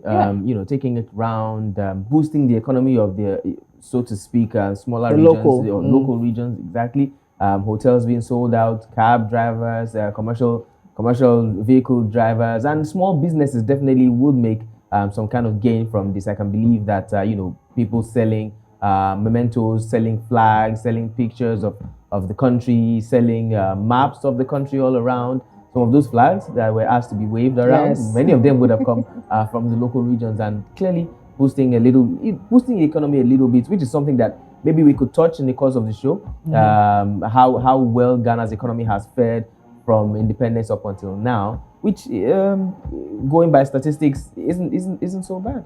And interesting enough, Ghana was one of the countries that performed much better during the pandemic. Yes, I was going to touch on that. And then there's now seemingly been a bit of a struggle. But the president there arriving, we're anticipating that President Nana Akufo-Addo will be addressing the nation and will take his speech live. But we do have our guests with us, and we want to get into sort of looking at the future of politics and governance in Ghana now. We have Parliament member for the Republic of Ghana, Ibrahim Murtala Mohammed, and we also have international relations and political analyst, Michael Kwadwo and Ketia. So, Honorable Mohammed, right before we interrupted to see the president's arrival, we had been talking about the democracy of Ghana, and you've made a number of statements, and we know that there's some areas, some very serious areas of disagreement between yourself and Michael. But we want to get to a part of looking at this theme now, working together, bouncing back better, probably making reference to coming out of the pandemic, some of the issues, particularly economically, that the country is facing. But what has Ghana gotten right that the country can now build on into the future when it comes to politics and governance? Again, it's important to note this was the first sub-Saharan African country to gain independence from colonial masters. So there was a lot of expectation. It helped to boost the spirit of other liberation struggles across the continent. And so we continue to still look to Ghana. It's been quite a stable democracy for a number of years now. So what can Ghana do more of? What has the country gotten right that will help it to come together cohesively and do better as the future? I think that our fourth Republican Constitution has been very resilient. And I agree with Michael when he said that the most useless, democratic government is better than the most outstanding military dictatorship. Regardless the challenges that we have as a democracy, I think that we have been practicing this democracy, at least the Fourth Republic, for over 30 years now. We need to raise some of these issues. We need to challenge ourselves and as to how we can all correct some of the mistakes we made in the past, and hopeful that this democratic process is not truncated again. But I'll tell you one thing. Regardless how beautiful our democracy looks, regardless what we do as a people, the bane of our development in many African countries, and I guess including Nigeria, is corruption. I think that the lip services that political leadership pay to their fight against corruption, for me, is legendary. We need to have leaders who would have the capacity to deal with people who are engaged in corruption, like President Mahama did. Many people do not know the relationship between President Mahama and Honorable Abu Gapeli. Then I was the Deputy National Coordinator for the National Youth Employment Program. And President Mahama prosecuted Abu Gapeli and jailed him. As a matter of fact, National Service Secretariat, another corruption that happened. And this thing was not done by any investigative journalist. As a matter of fact, the National Security picked intelligence, the corruption that was going on within the National Service Secretariat. President Mahama instructed it should be investigated. But you see, the current leadership, the most corrupt leadership in the history of this country is happening under President Nana Addo. And these are not my words. The Corruption Perception Index, the PCI, the PCI own investigation, and I will give you under the Fourth Republic. And the highest we ever scored in Ghana was in 2014 under President Mahama, when we scored 48%. The lowest we ever scored as a state in the Fourth Republic happened under President Nana Addo. As a matter of fact, everything about corruption is based on perception. But trust me, that is how it was, and that is how it will continue to be. Unfortunately, in 2015, we came down to 47%. 2016, we came down to 43%. And the reason why we came down to 43% was because there were a series of allegations of corruption against President Mahama and his government without a scintilla of evidence. And I'll give you examples of such allegations. So wait, Honorable Mohammed, I beg your pardon. I apologize sincerely. Our time is running out. So I want you to cohesively round up your thoughts on this, because we also want to hear from Michael as we wrap things up. My apologies. Thank you. What I'm saying is that the allegations of corruption has been the bane. Our democracy, 30 years, you can't tell me that it's not resilient. 30 years it's been resilient to some extent. We all need to collectively ensure we protect, harness, and let it grow. However, no matter how beautiful and how strong our democracy is, if we cannot confront corruption, then we would have done nothing. And that is why I would challenge myself and challenge everybody. We need to fight this. And for the avoidance of doubt, I have sat on TV and on radio and stated publicly when I was a deputy minister, and now as a member of parliament, that I am not corrupt. I have never been, and I will never be. And I challenge all of us as politicians to make same commitment. Okay. We need to have political leadership who will deal with people regardless their relationship with those people if they engage in corrupt acts. All right. Thank you very much, Honorable Mohammed. Michael, the same question to you. The theme is working together, bouncing back better. We've heard from the Honorable, and he says that as long as Ghana does not tackle corruption, it's going to continue to have issues. Your democracy has been resilient, but what is the future of that democracy? Michael, let's do this in about 2 minutes. Well, I believe that we need a national vision, a national plan. When President Akufo-Addo assumed office, he came out with a mantra, a policy direction of Ghana beyond hate. And I believe that this national vision should not be spearheaded by just one political party, currently, whether we like it or not. Both political parties, the National Democratic Congress and the National New Patriotic Party, they are the two dominant forces, and they are going to rule Ghana for a very long time. We need a national development plan that would be approved and accepted by both political parties, so that regardless of which political party comes to power, they follow that national plan. And I believe these were practiced elsewhere in Singapore, in Malaysia, in other countries like South Korea and Japan, where we point to and find evidence of socio-economic development. First, we need a national development plan and vision. Every government that comes to power works or implements policies based on that national plan or vision. And then we have a very youthful population. We need to invest a lot into youth development, entrepreneurship. We have to arrest unemployment. We have a whole lot of unemployment in our part of the world, sub-Saharan Africa, and Ghana is no different. We have to come out with innovative and creative ideas to provide jobs for the masses, particularly the youth. And then we have to also address the issue of corruption. Corruption is not only occurring in government, it also occurs in our public or civil service. Most of the time, some of the corruption scandals that come out, they are not perpetrated by politicians. They are done by ordinary civil servants or public servants who have been in the civil service for a very long time, and they know how to find their way around these corrupt practices. We need to arrest some of these things. And then our politicians, recently, they've been making some very, very unfortunate comments. Politicians who want to see the country destabilized.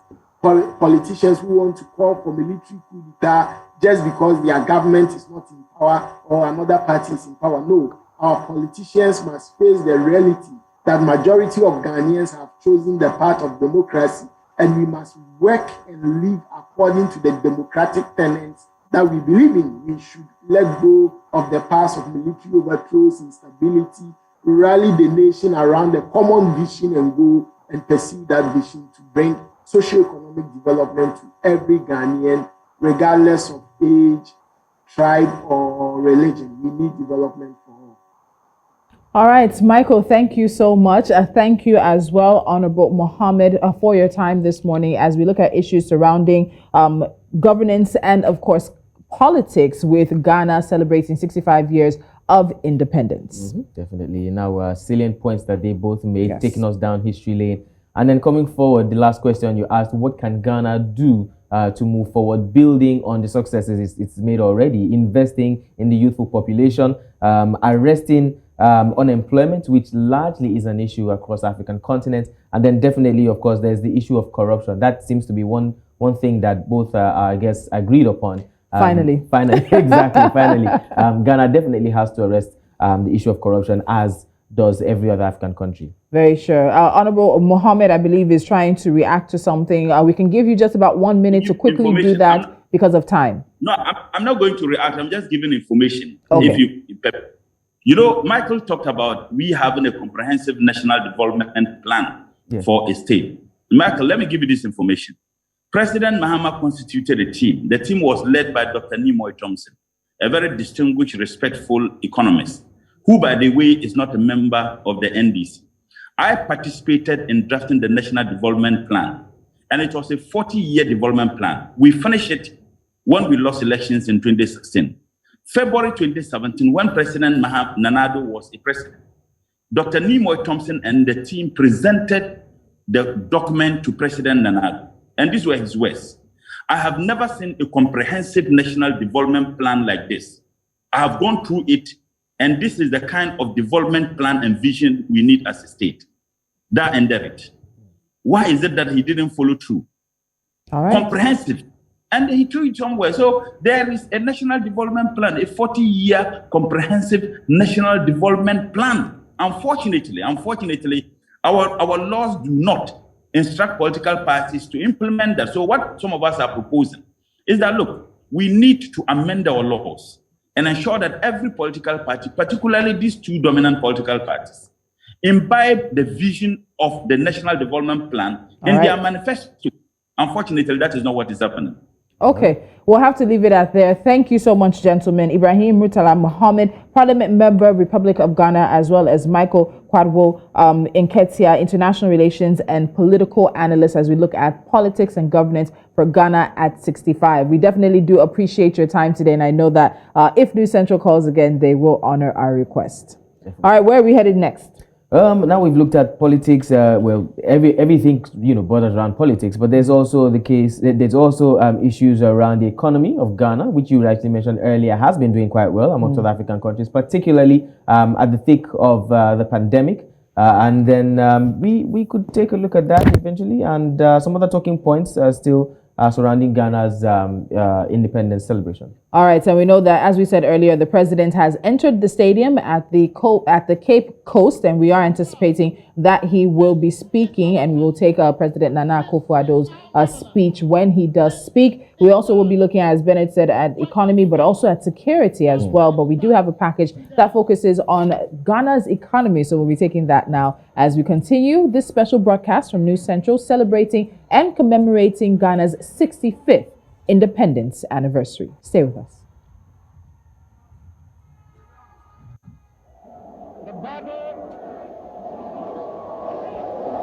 Ghana, your beloved country, is free forever. When Ghana became the first African nation to achieve independence from colonial rule on the 6th of March 1957, there was much jubilation and hope that it would pioneer the way toward rapid growth and development for Africa as a continent.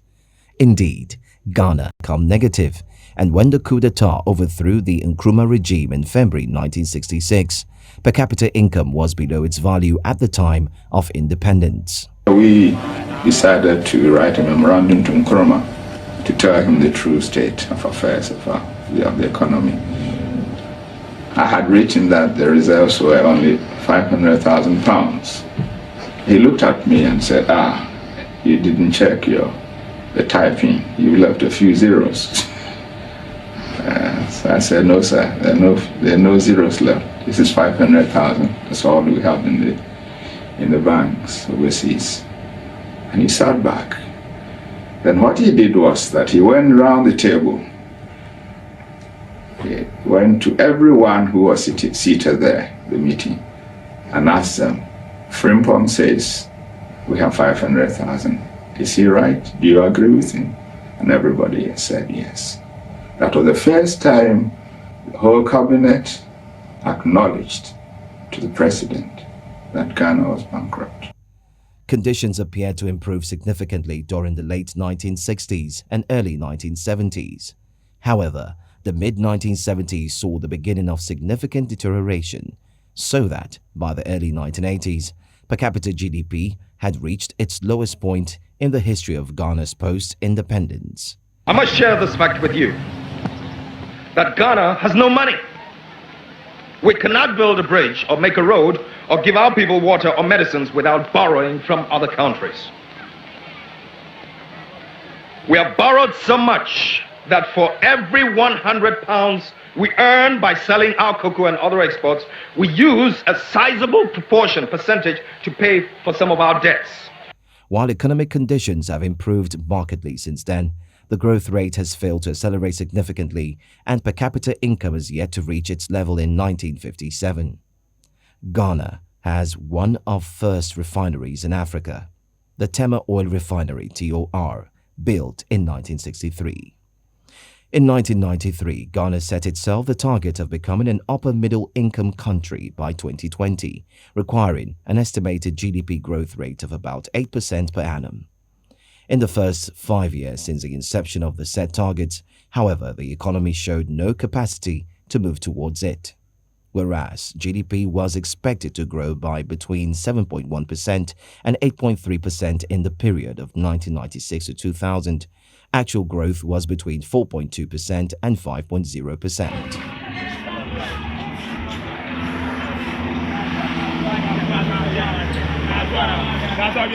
In 1999, for example, all macroeconomic targets were off by quite substantial margins, and the trend continued into 2000. For a while, it seemed as though Ghana was going to be the leading economy in West Africa, but in the last 2 years, it has experienced a slump of sorts, which has only worsened this year.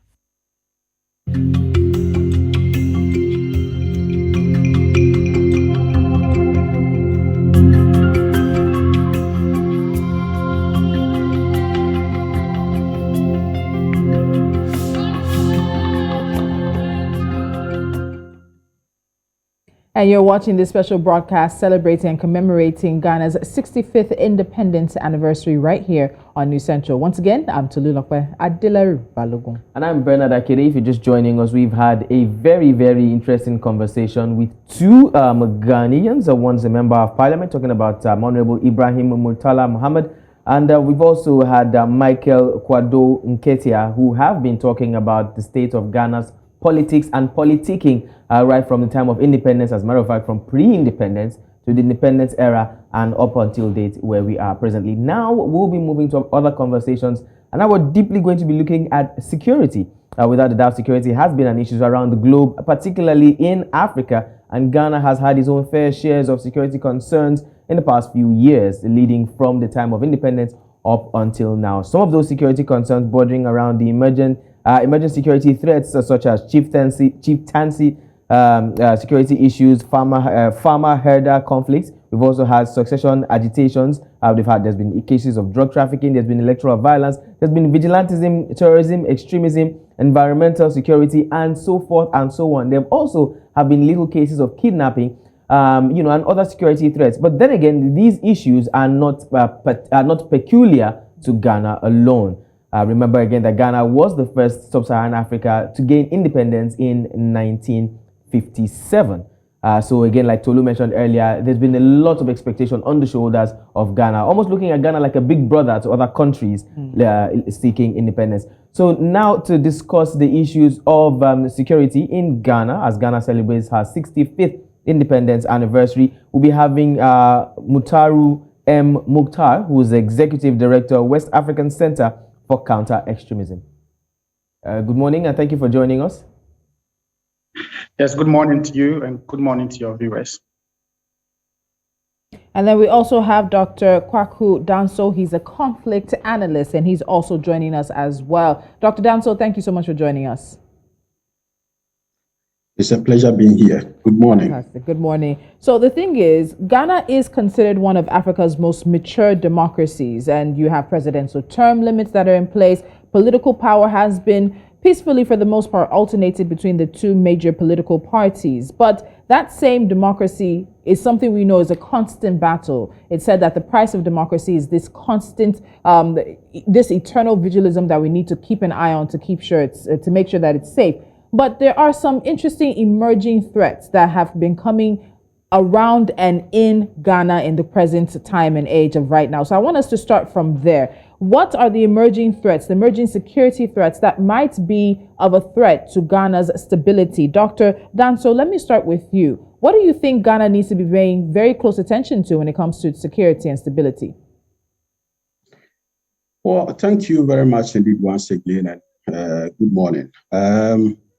As you highlighted earlier, I think Ghana is facing a number of security challenges that have the potential to influence the security dynamics in this country. And you mentioned a number of them, including issues around chieftaincy conflicts, farmer-herder conflicts, issues around or issues that can be traced to environmental stresses and strains and so on. And so, communal violence. But then I think the single most critical source of conflict or, threat that has the potential to undermine Ghana's fledgling democracy relates to the phenomenon of political vigilantism in Ghana, to the extent that Even though Ghana's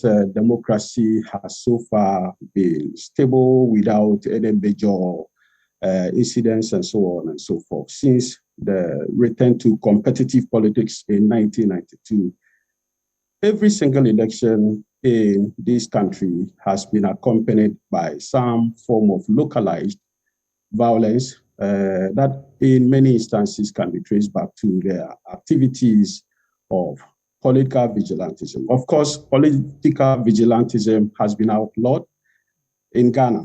So it is actually a crime to, conduct yourself or perpetrate act of political vigilantism. But then the fact of the matter is, it is one thing having a legislation that outlaws or makes it, unacceptable to conduct oneself in a certain manner. But it is another thing enforcing that legislation. And I think the enforcement has become a major problem, particularly given the fact that the same people who have a stake in ensuring the effective enforcement of that legislation are in some instances, I'm talking about the political class, who engage the services of the political vigilantes, thereby making it difficult even for the security apparatus to do their work. And I think political vigilantism, if you ask, I would say is the single most critical threat to Ghana's democratic consolidation.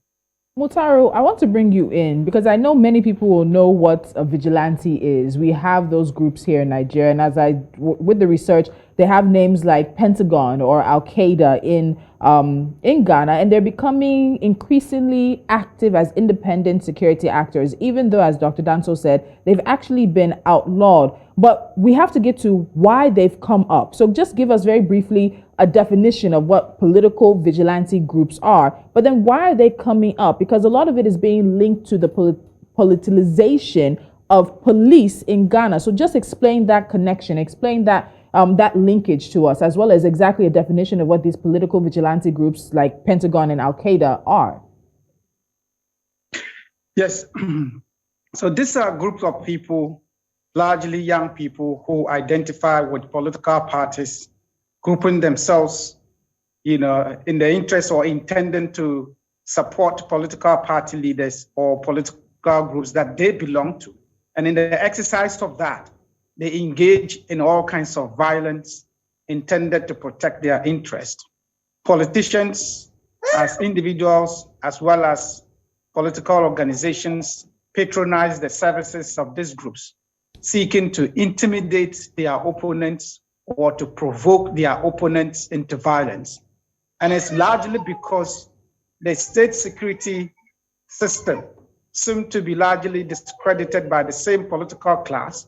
And so they resort to these groups in terms of seeking, so-called protection and going about their work. These groups have excesses in terms of the human rights violations involved, because it often leads to violence in terms of injuries and sometimes fatalities. So these groups, of course, things came to head, just after the last elections, and it attracted widespread condemnation nationally. And that led to, the legislation in Parliament to deal specifically with political vigilante violence. Like Doctor mentioned, it was the single biggest source of insecurity, a source that could destabilize or undermine the security of this country. And if you notice the very emotive nature of politics, with the feature of violence in it, you can, tell how dangerous that phenomenon is. And in some sense, it has some linkage with the security system here, because if politicians who should know better are resorting to illegitimate groups, for security or for protection, it undermines the national state security system generally. And that has been a huge, issue in terms of discourse around security in this country. Okay, so I'm very curious, and I'll go back to Dr. Danso on this. So you said that this has been outlawed, and I'm curious what is in the law exactly that has to do with the punishment for those who sponsor, who arm, or who give money to these groups in some way. Because you made a really valid point in terms of the same people who pass the law and the institutions of government that are meant to stand against it are basically unable to, or maybe unwilling is the word we should use. So what does the law say about punishment for those who sponsor, arm, or in somehow help to propagate these illegal groups, particularly politicians who seem to be the ones benefiting the most? Well, so let me start from this angle. I think that is one of the downsides or the weaknesses to the legislation.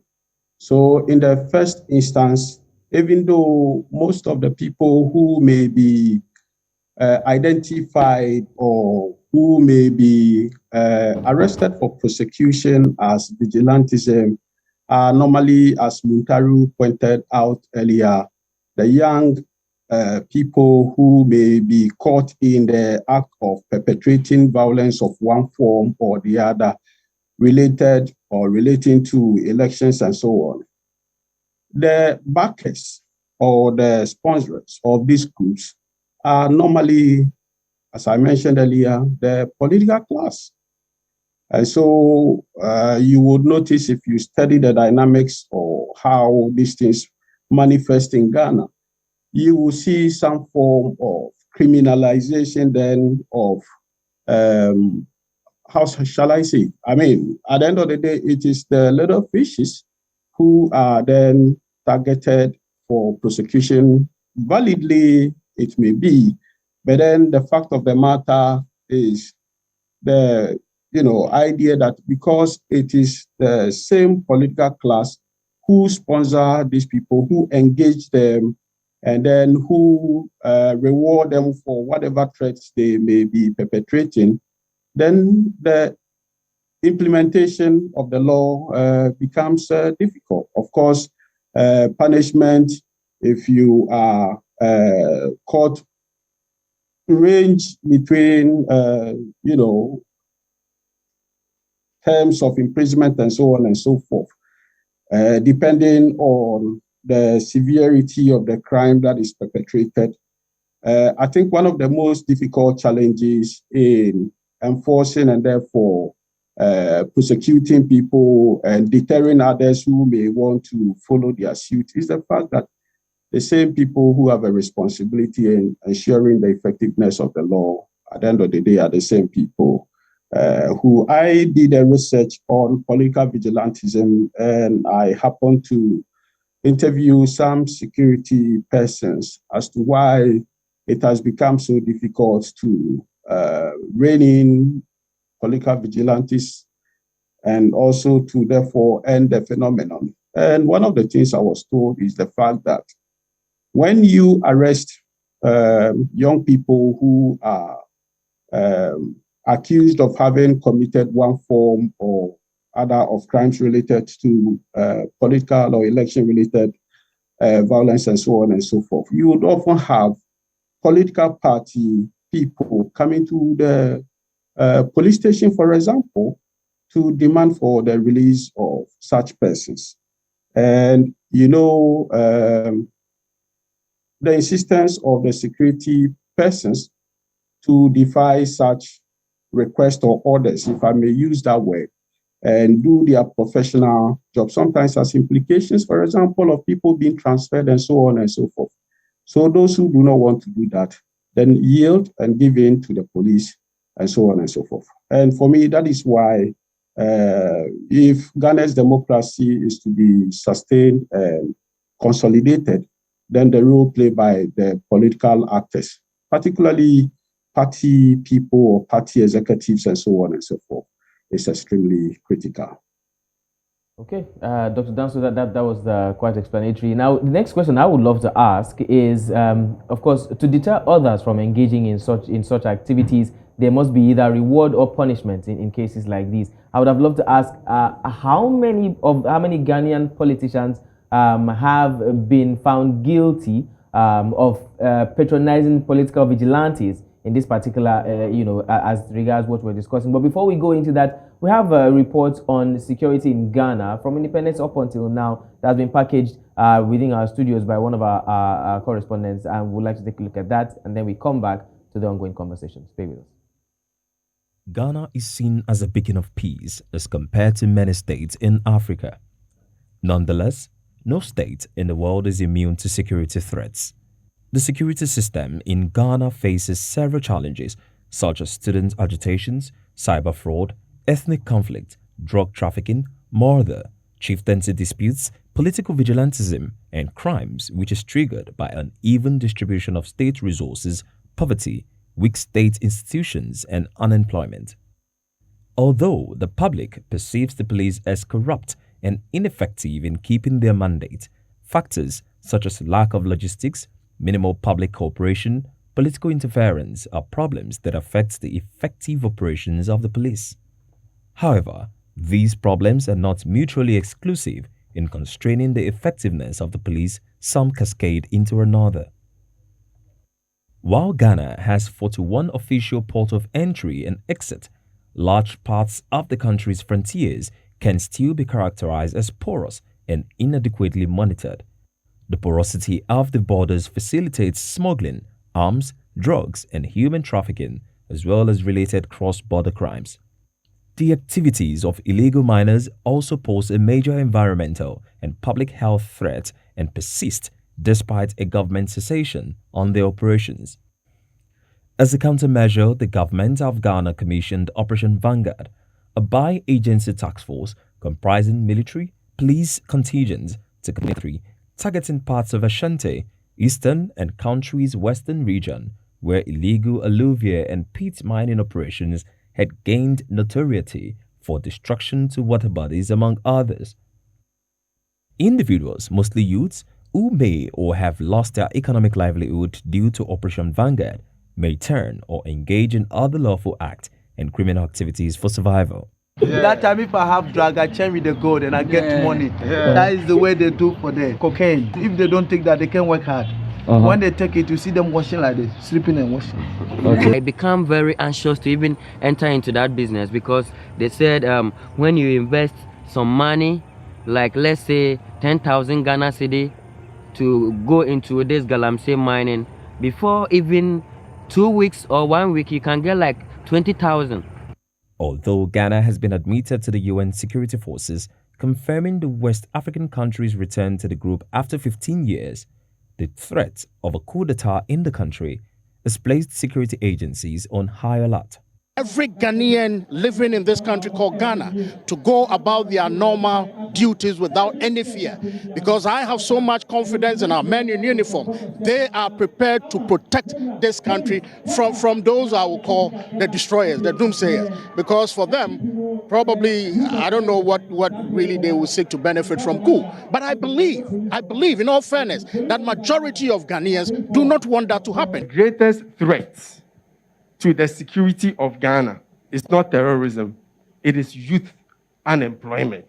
And it's in the best interest of government to listen to the youth so we don't in the future have a case of us biting our fingers and asking ourselves where we went wrong.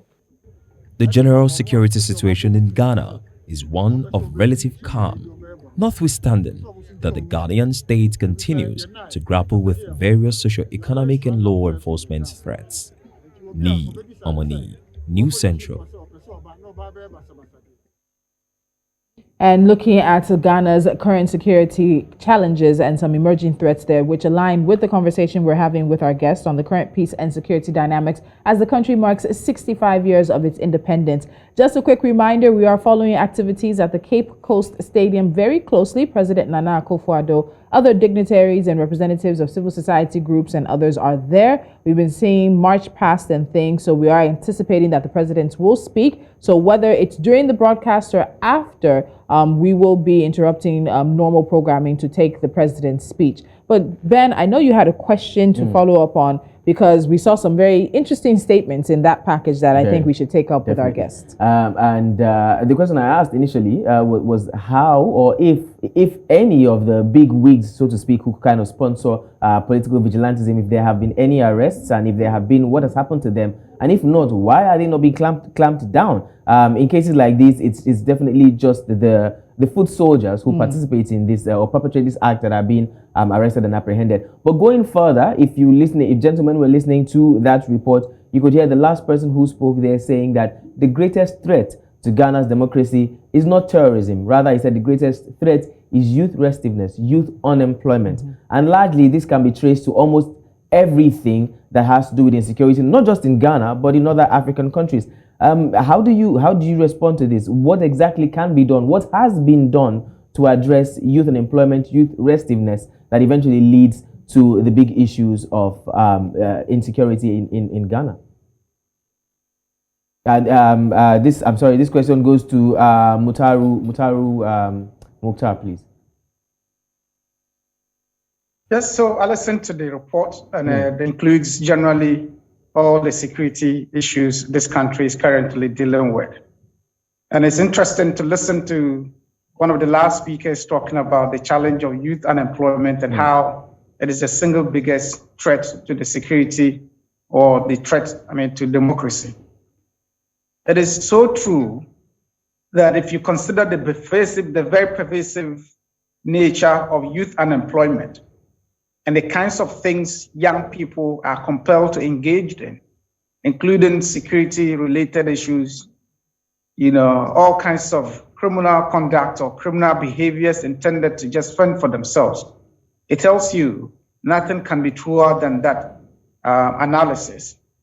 And so if you're looking to deal with the issue of stability, you need to inevitably focus on youth and how to empower young people to positively contribute to the economy and contribute to society. Governments in the past have largely resorted to what I call episodic response to youth challenges. So they set up an initiative intended to employ young people or engage young people. And those initiatives have been very, very short-term in terms of sustainability.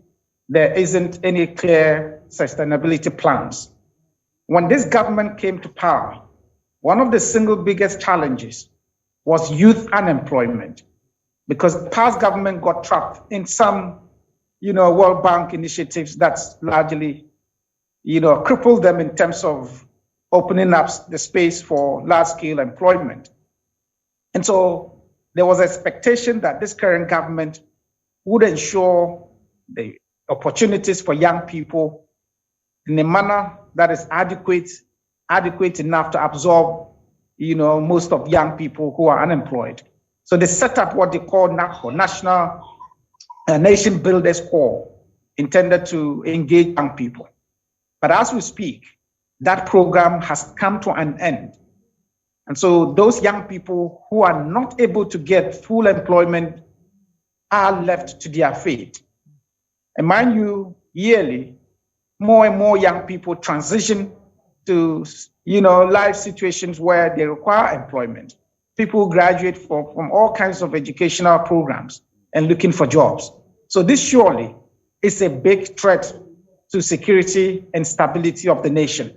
You heard the report relating to the mines. If you stop programs like that, there's galamsey or illegal mining sites dotted across all the country, the regions mentioned. If you stop those programs without creating alternative sustainable means to engage them, they would be involved in criminality in a manner that can undermine the peace and stability of the country. Already in those mines, you are seeing the feature of serious security problems, like the use of drugs that are meant or intended to get these young people to work harder and longer than they would normally have done. And so we are seeing a crisis in the making. So any kind of program that is intended as stability or stabilizing this nation has to inevitably focus on young people. And so I largely agree with that. So Dr. Danso, let me get your thoughts on this as well. Do you largely agree with this? Our previous guest, when we talked about politics and governance, talked about the unemployment rate. And while the unemployment rate for Ghana is around 13.4%, youth unemployment is a large majority of that, with 12% of Ghanaian youth being unemployed. And when you look at some of the names, I'm just fascinated by the fact that they have names. They call themselves Al Jazeera, NATO, as I said earlier, Al-Qaeda, Pentagon, names that they believe will instill some kind of fear in people.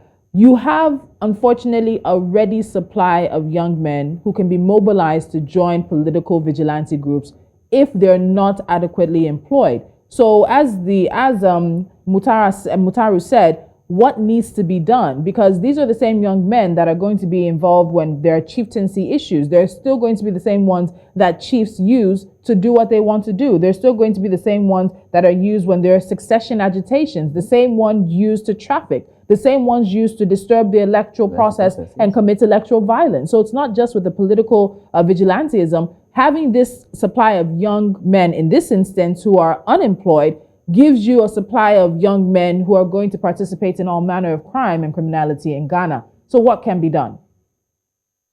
Well, so I think the speaker in that video is very right, and the analysis made by my colleague, Mr. Muntaru, is equally apt in the sense that the youth are at the center of most of these threats that we will talk about. And these threats are also interconnected. In Ghana, earlier Muntaru was speaking about what we call here galamsey, illegal mining, which I would equate to what you have in the Niger Delta region, for example, relating to oil bunkering. And we know the challenges and threats that come along with these threats or these illegal activities. But coming to the question of what can be done, I think Muntaro is right when he points out that it is not the case that specific youth-related or youth-targeted programs have not been implemented by government, or from government to government. Yes, multiple youth-targeted or youth-related programs have been instituted and implemented. But I think the problem with all these programs is the fact that they have tended to be, if you like, Mutari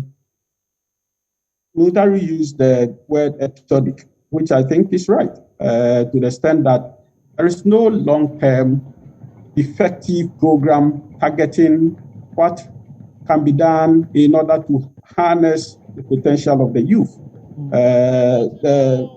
Demographic characteristic of Ghana and most other African countries has been youthful, and therefore we having the phenomenon of the youth board is often presented as a deficit or a source of crisis. But I think there's a sense in which having a big or a youthful population is also an asset. Yes.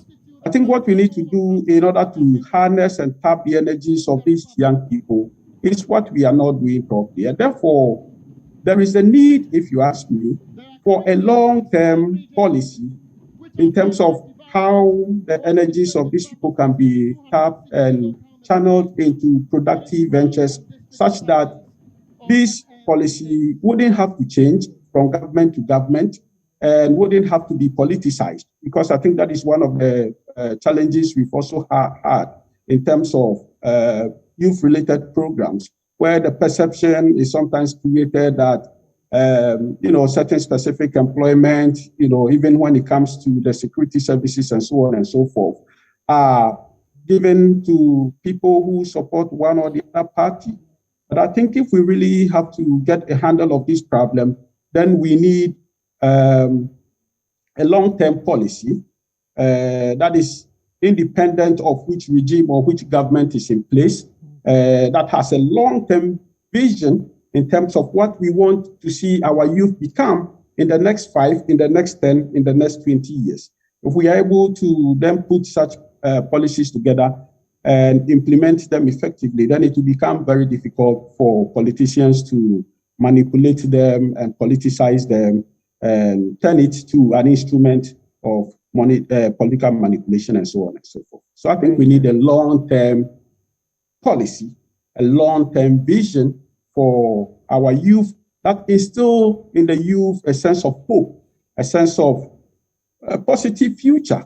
Because not until we are able to do that, then we'll continue to see this tendency where people, desperate young people are doing everything to flee from this continent. And I mean, we've been witnessing events and processes all around us in recent times, how young people are doing everything to flee, to go to places where, greener pastures, which at the end of the day, they do not find. And they become even refugees. All the more, they lose hope all the more. And as we were talking about, this is not a problem related to Ghana alone. I've done some work in the West African sub-region, and it's a common problem we all have. And I think it is important that we pay attention to the youth and see what can be done to ensure that a brighter future is secured for them, in which they will have hope in this country and contribute to the building of our various countries. Very true. And as you said, a problem we all have, because Africa is the youngest continent, and it's around the continent that we're seeing this discontent, this youth restiveness, this high level of unemployment. Nigeria has the numbers. South Africa currently now about 35% of the population is unemployed, largest number being young South Africans and also women. And you also find out that some young South Africans up to almost 30-something years of age have never had a job. So it's a major issue for the continent. So once again, visuals there of the celebrations happening in Cape Coast at the stadium, celebrating Ghana's 65th independence anniversary. Again, waiting for the president to speak, and we'll keep our conversations going here.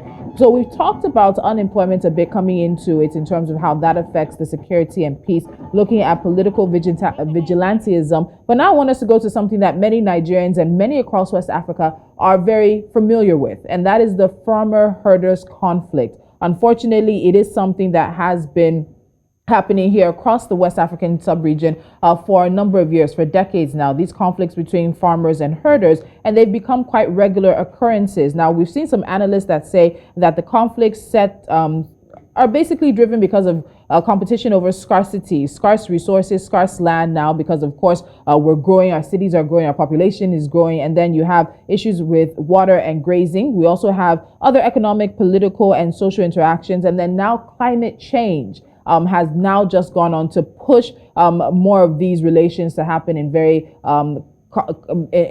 negative ways. And the example is that we're seeing herders who are changing their migration patterns to try to find land and to try to find water, but they're now finding themselves on a path with villages, with communities, and it's turning into violence. So Mutari, let me bring you back here. This farmer-herder conflict, particularly for the Ghanaian perspective, how bad of a situation is it? We know how things are for us here in Nigeria, and they said between 2001 and 2016, it was over 68 people killed. Now to 2022, how bad, how serious is this herder-farmer conflict for Ghana's stability?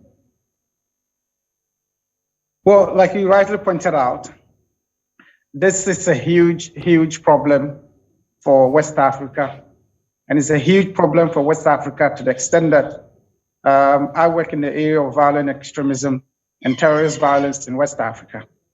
But when we reached a peak in terms of terrorist violence fatalities in 2014, the numbers came down, and in 4 years, the sources of fatalities, or the largest sources of fatalities, were not from terrorist violence, but linked to farmer-herder conflicts within West Africa. So this is a huge problem for West Africa. And as we've seen in the last 7-8 years, we've seen the threat descend down more towards coastal states. And Ghana, as one of those coastal states, is dealing seriously with this challenge. There are several parts of, the middle belt in Ghana, in southern Ghana, where this is a very pervasive phenomenon. There's a town called Agogo area. It is a very, very recurrent phenomenon.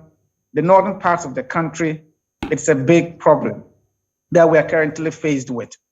If you listen carefully to researchers on these issues, you would understand that the challenge of climate change, it's not just in the areas of livelihoods, but it's impacting significantly on security through the competition for very limited resources. So as farmer herder conflicts interact. I mean, farmers and herders interact. The competition over resources become the source of violence and insecurity. You can see that in the Sahel, as climate change begins to impact more and more, they limit the grasslands and the places that are meant for grazing by cattle, and it forces them to descend down towards the south. And that inevitably brings them down to countries along the coast. And that is a phenomenon we are dealing with here in Ghana. And in the last 5 years, we've had serious incidences that has led to government taking some actions. And some of them border around recommending the ranching for the cattle herders. And this hasn't been sustainable because, first of all, it is an expensive adventure for them. Second, this is not what they're used to. They've been used to moving as pastoralists. When the grasslands meant for grazing dries up, they relocate to other parts. And in the process, they get involved in other farms, destroy crops, and that lead to the conflicts. Here, there've been a lot of talk about how to regulate this, how to prevent this from happening, how to ensure a comprehensive approach to dealing with it. But nothing concrete has come out of that yet. And so we're seeing a challenge that is increasingly become a bigger problem, increasingly becoming as deadly as chieftaincy conflicts here. And we need to, escalate our commitment to dealing with it to ensure we do not worsen the security situation here.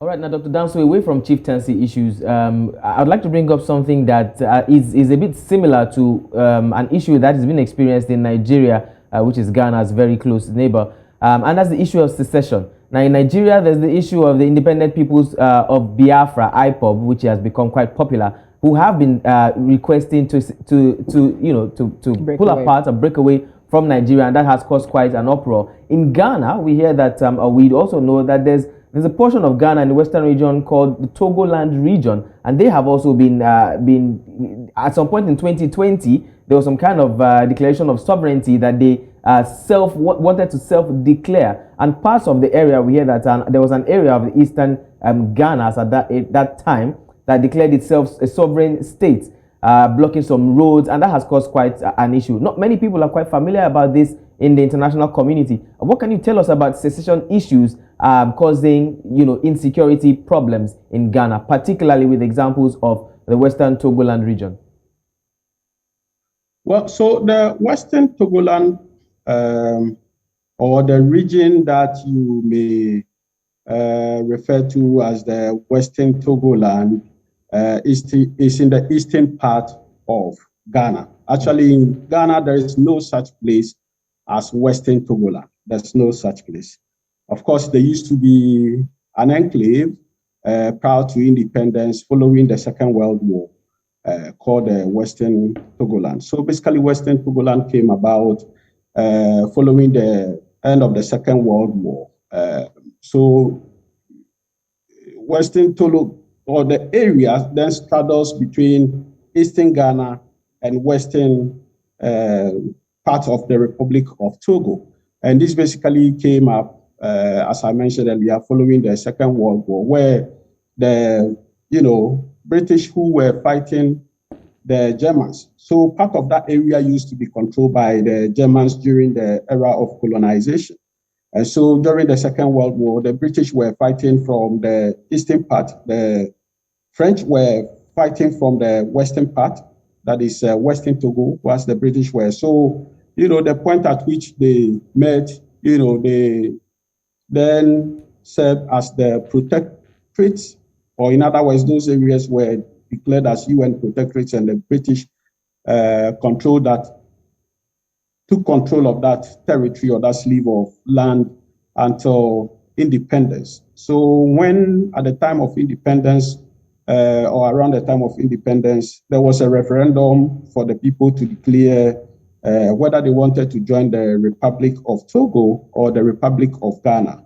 And the result was that the overwhelming majority of the people wanted to be part of the Republic of Ghana. So that part of the territory of Ghana, we cannot legitimately call Western Togoland or any such thing. I think there's no such thing.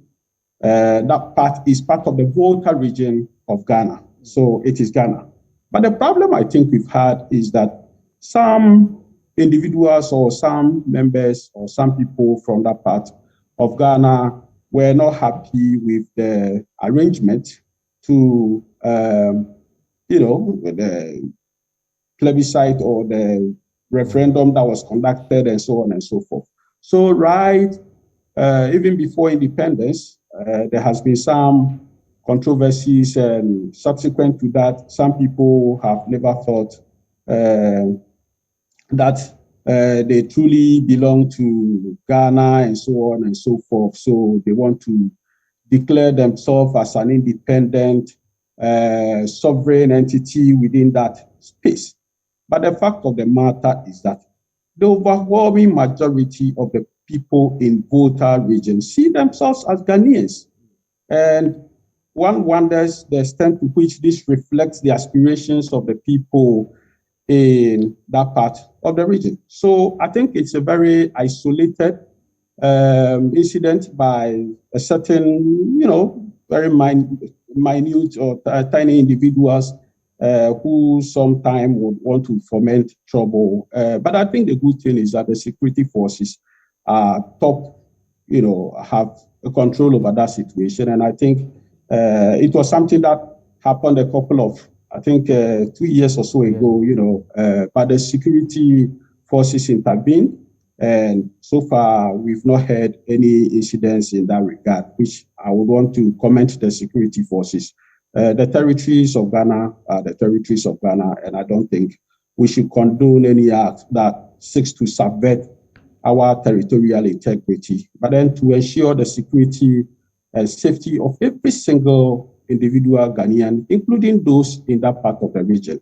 And I would want to emphasize the importance of making every single Ghanaian fully Ghanaian by ensuring the security and safety, both human security and all of that in terms of resource distribution, that also then give people the feeling of belonging and so on and so forth. So I would want to commend the security forces for their effective intervention. And as I noted, there is no such place in Ghana as Western Togoland.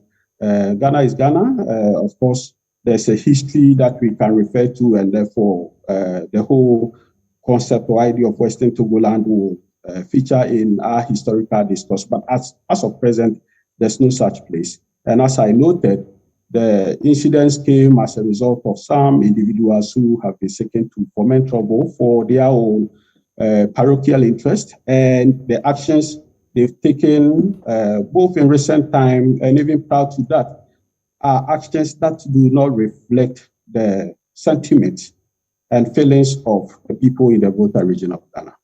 So, Dr. Danso, you mentioned giving some commendation to the security forces. Do you think that Ghana's combined security forces have the capacity to address all of these security concerns? Again, just to list some of the ones we've talked about the political vigilantism, and even you gave example of young people who've been arrested, taken to the police, but there are those who are a bit more powerful than the local police who come and demand their release. We've talked about the succession agitation as well. There's electoral violence. There is the chieftaincy issues. I'm coming to the terrorism and extremism with Mutaru. But do you think that Ghana's security agencies combined have the capacity to deal with the 21st century emerging threats that the country is going through? Well, I think one thing you can give to the security forces is that overwhelmingly, they are highly professional, and the average security person would continue to discharge his or her responsibilities as mandated by law and so on and so forth. I think the problem we have is the problem of political interference. So political interference remains a major problem at all levels or within the various sectors of the security system. That, I think, is something we need to pay attention to because much as the security officers would want to remain professional and owe their allegiance to the state and to no individual. To the extent that you have political pressures being brought to bear on them and so on and so forth, there's a tendency that that can, in some instances, influence how people conduct themselves with implications for security and so on and so forth. But I think overwhelmingly, the security forces have conducted themselves in a manner that is commendable. That is not to discount the occasional instances where we see, particularly during elections, either before or even on election days, where we see all these isolated incidents or, isolated incidents. And for me, yes, there's a possibility that things can get out of hand at some point, and therefore we don't need to be complacent. Even though our elections, for example, since 1992 have been overwhelmingly peaceful, I don't think we need to be complacent because we can never tell when things get out of hand. And therefore, it is important that we continue to invest in a professional security system that will owe their allegiance to the state and to no specific individual or government. All right. So, Mutaru, you've heard what he said in terms of the capacity of state actors, particularly state security actors. But I want to quote now, because he said, of course, there's not so much happening that Ghana might necessarily have to be so worried about. But the chairperson of the National Commission for Civic Education, Ms. Josephine Nkrumah, has said that the increasing incidence of chieftaincy disputes, political tension, unemployment, and clashes between citizens and the police are posing a high threat of violent extremism to Ghana. And we know that there are a lot of things happening in the West African sub-region. Unfortunately, Ghana is also going to be affected by the Boko Haram crisis that emanated from here in Nigeria. The farmer herders crisis we've talked about is a West African and an African situation as well. We've seen some of the destabilization happening in the Sahel, and there's no way that there won't be direct and indirect consequences. So let's start with the issue of possible radicalization and extremism. How much of a concern or an issue is that for Ghana right now? The challenge of extremism or radicalization in Ghana is a huge concern. It's a huge concern to all actors who are working in the area of governance and security. And it's even a much bigger concern now, given what is happening within the West African sub-region.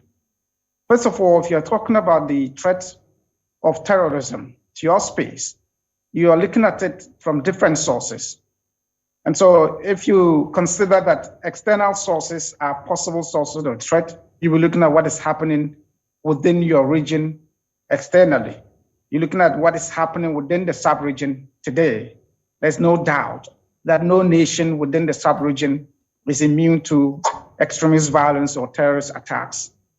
And there's a very, very important phenomenon that we need to observe. There's what we call a spillover phenomenon that is happening. If you want to trace what is happening in the region, depending on how far back you want to go, you would want to look at the case of Mali, which many analysts point to the fact that it is, a reflection of what happened in terms of the destabilization of Libya.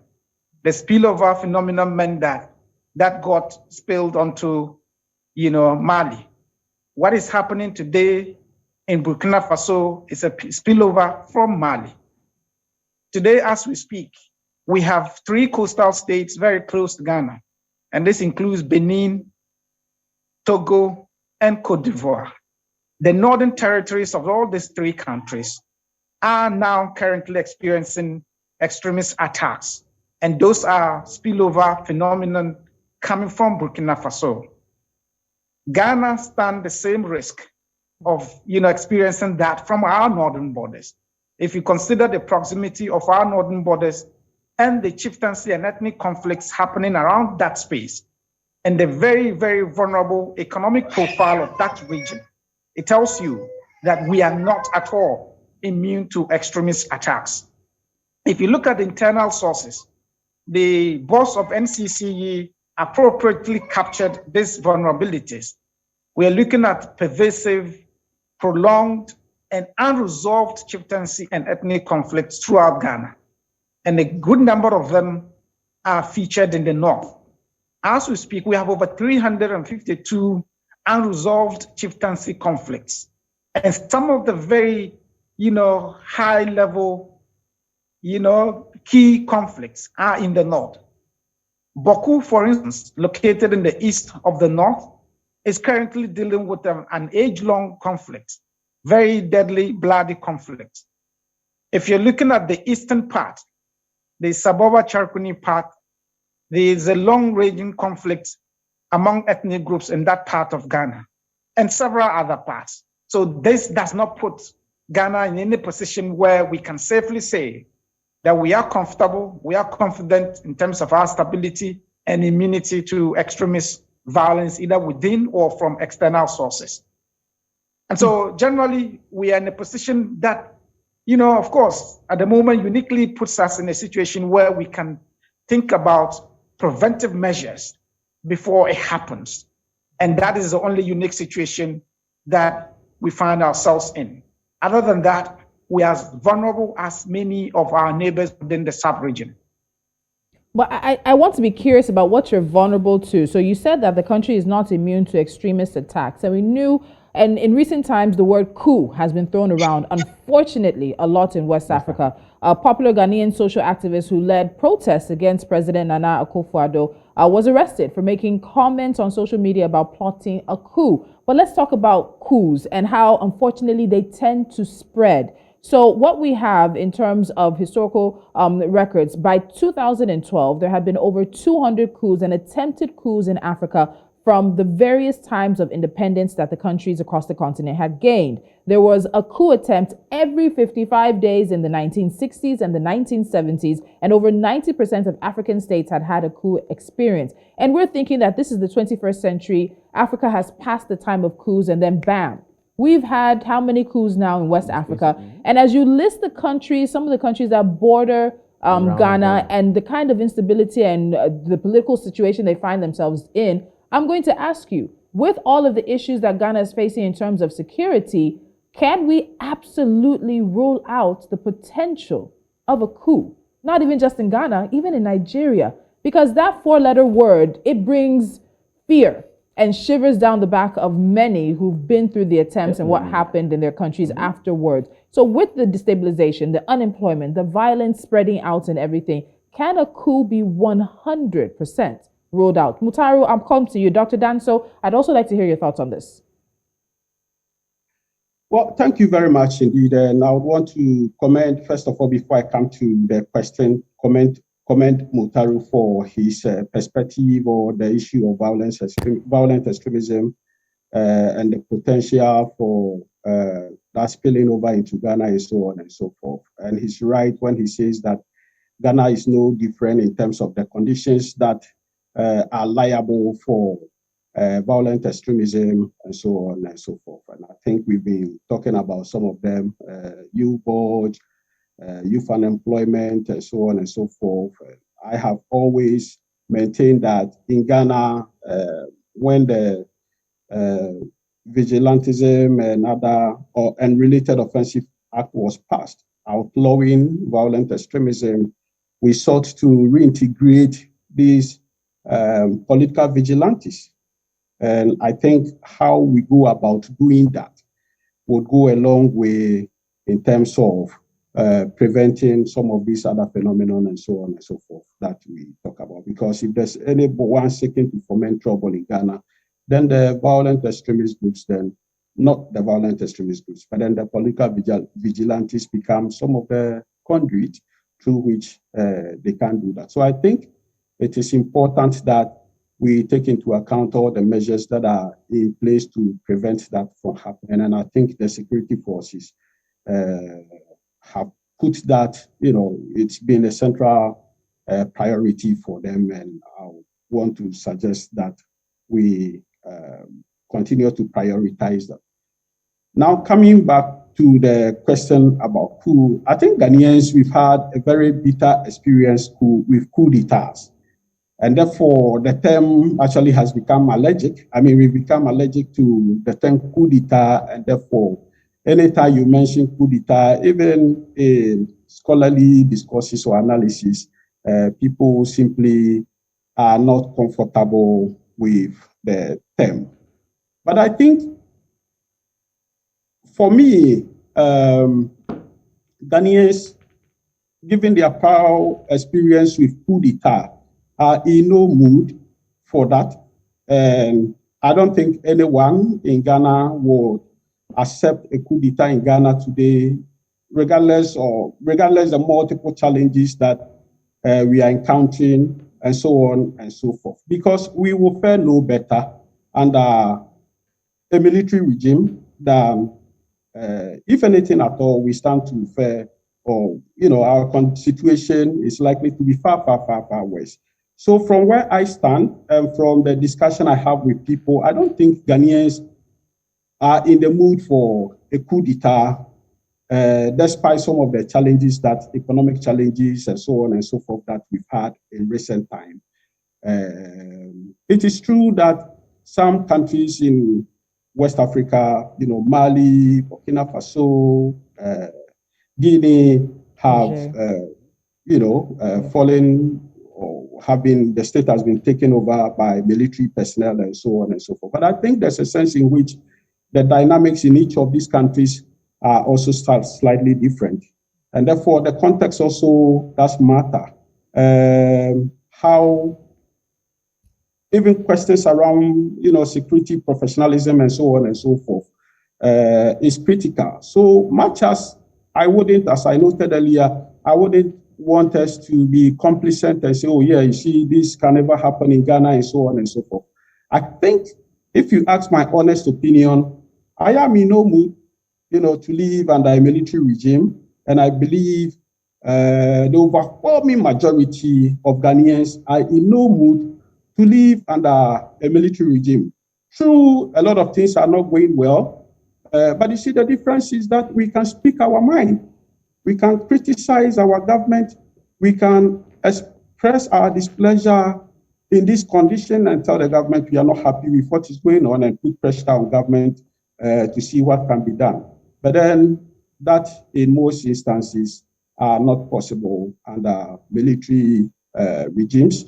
And I think that has fed into this whole sensitivity to discussions around coup d'etat, where in some instances, when people even sort of point to indications that we need to pay attention to in order that we prevent conflict, we prevent the possibility of a coup d'etat, then just because people don't want to hear the word coup d'etat being mentioned, then it is accentuated into all manner of discussions. But then I think overwhelmingly Ghanaians are not ready for a coup d'etat. They will not support it. But having said that, I think then we also need to take into account the conditions that are liable to foster a coup d'etat, and ensure that we prevent those, or we work to address those situations. So, but then overall, I don't think Ghanaians are in the mood for it. So Mutaru, let me get Mutaru to share his thoughts. Do you agree with Doctor here on this? I think Doc has spoken largely, my position or my views on this. First of all, the word coup is a very tainted, very discredited term in Ghana amongst most people, because most people adore our first president, Kwame Nkrumah, and to know or discover that he was ousted through a coup d'etat, and that the nation went through all kinds of challenges and struggles, and that the coup or the coups that we have experienced have largely been accountable or responsible for the state Ghana is right now, in terms of our incapacity to, meet the aspirations of the ordinary Ghanaian. And so it is that bad in terms of our affinity to coups. But if you look at what is happening within the region, many analysts have made analysis and noted the very contagious nature of coups. And so it tells us that irrespective of the people's own, position in terms of coups, we need to be addressing the challenges or the factors that could lead to situation situations that make coups possible. And to that extent, we would want to say that Ghana has, of course, similar vulnerabilities as our neighbors, and that we need to pay more attention to it, irrespective of how unacceptable the Ghanaian people are to coups. If you look at what is happening within the sub-region in terms of coups, in my opinion, are a product of the challenges of governance deficits as well as security challenges. If you look at these three countries, Mali, Burkina Faso, and Guinea, they all rank very, very low in terms of the Human Development Index. In fact, bottom 15 of the countries that are ranked low, bottom 15 on the Human Development Index, this is where these three countries are located. When you talk about issues of governance deficit, we are looking at the provision of roads infrastructure, healthcare, education, water, and places we call, ungoverned spaces, where governments or states does not exist at all. We're looking at a country like Guinea that has largely been described as a nation with very dysfunctional state institutions. And the same prevailed in many parts of Mali. And to that extent, this became almost inevitable for coups to happen.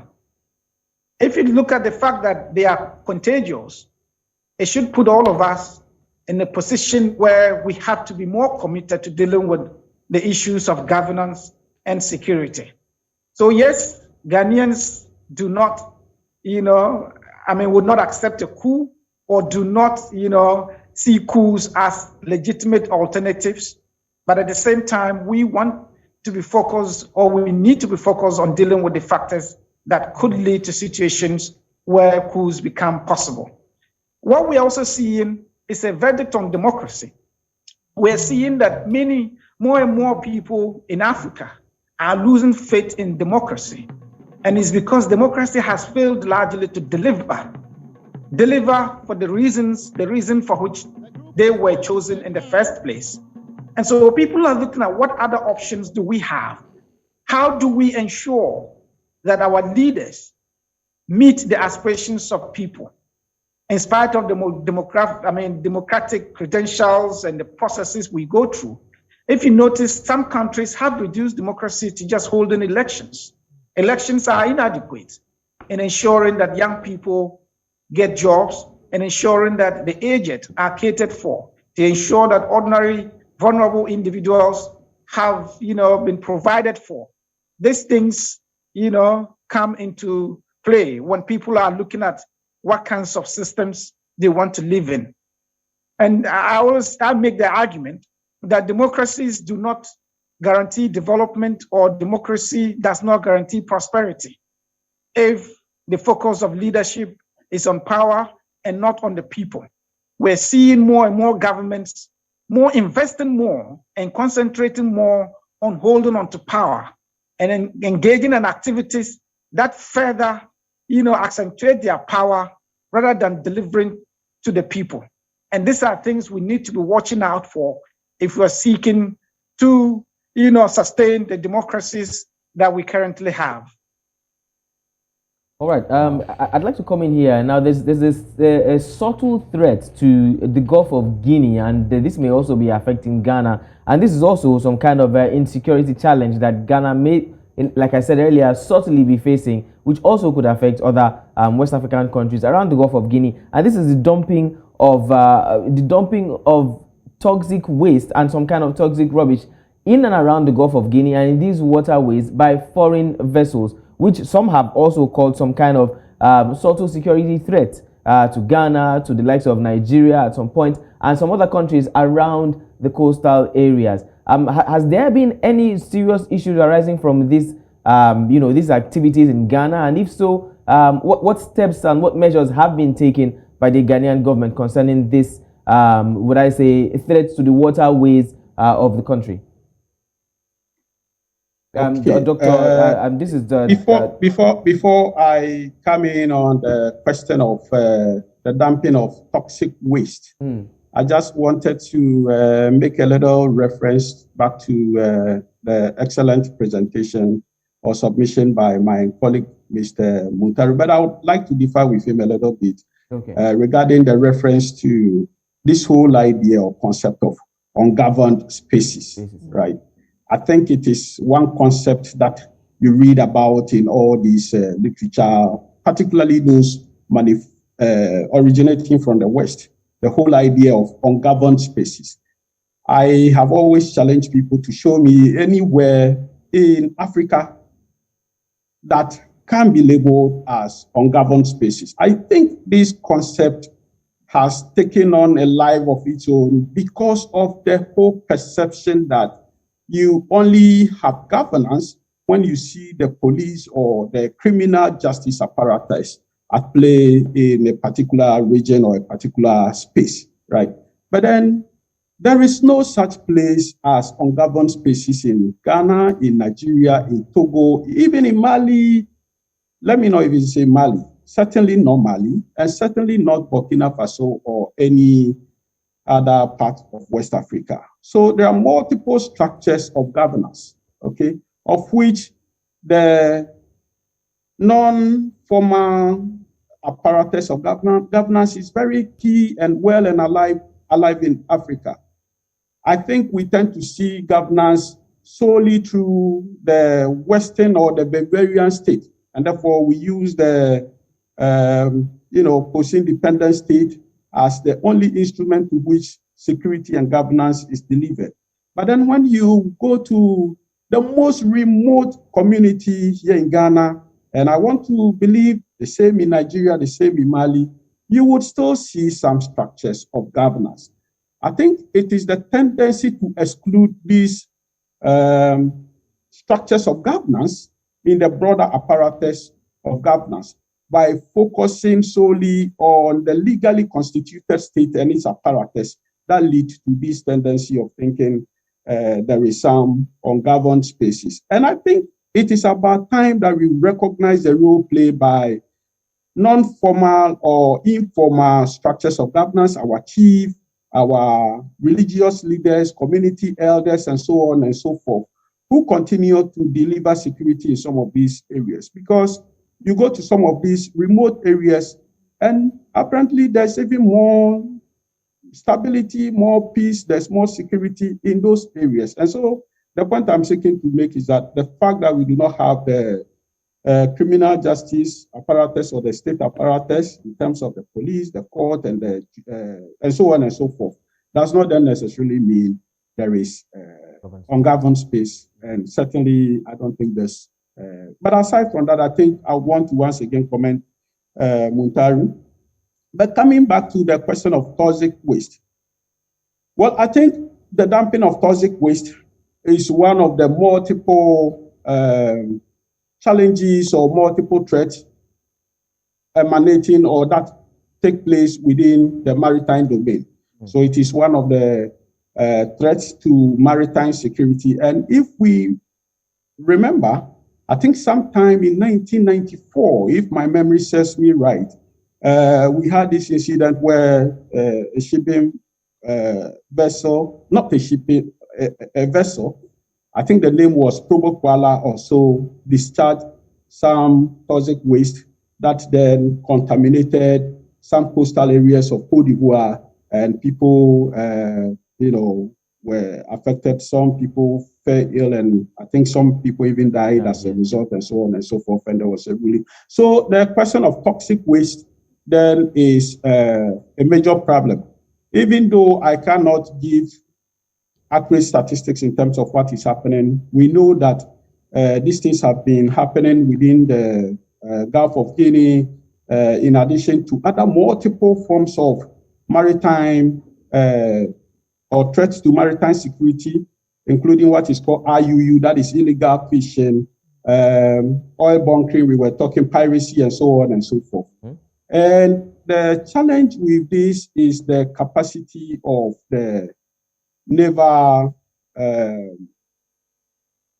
our navies, if I can put it that way, in West Africa, to prevent some of these happenings. Because we realize that increasingly, if you take piracy, for example, we note that those who engaged in these activities increasingly are going deeper and deeper.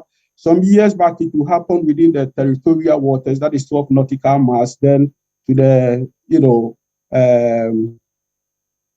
the contiguous zone, and then the economic, but then increasingly they are going far and far and far and far. That is making it difficult for us to mobilize the capacity to prevent those activities. So much as I'm not able to provide specific statistics in terms of what is happening, I know that is happening, and that is one of the major threats that is undermining, or that has the potential to undermine security of coastal communities within the Gulf of Guinea. But even related to that is also e-waste, the dumping of electronic waste. So decommissioned electronic devices from Europe and North America and other parts of the world end up in our part of the world where they contaminate our waters and so on and so forth. So yes, these are critical challenges that I think we need to begin to pay a lot more attention to, even though they have not taken on the magnitude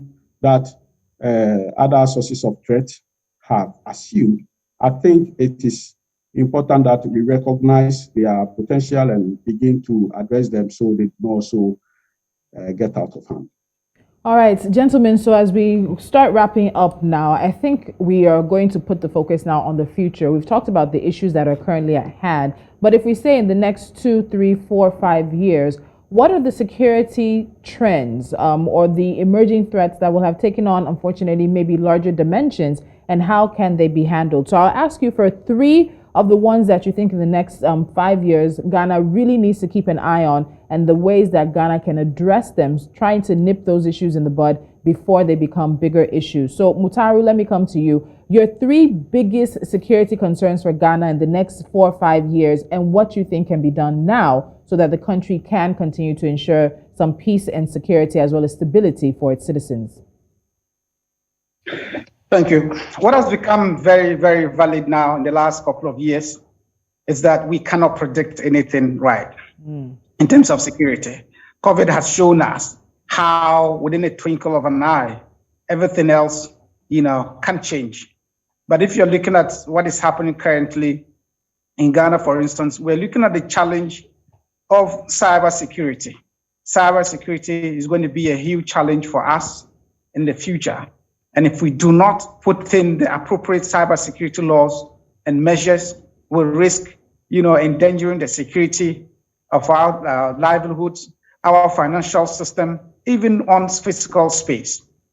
We are looking at the challenge of youth and youth unemployment. It is a huge thing, and it's something we have to be very, very intentional about in terms of how to create adequate job opportunities that ensures that young people are positively engaged in the economy and in social life. If we look at opportunities or initiatives such as around technology, we're seeing Lagos becoming like a hub, a center in Africa for technology and innovation for young people. South Africa is doing so well in terms of getting young people involved in the technology space, just like Kenya. We need to be more intentional about it. Governments need to invest heavily in empowering young people, not only to employ themselves, but to employ more and more people. It makes the job of government easier in terms of dealing with the challenge of unemployment.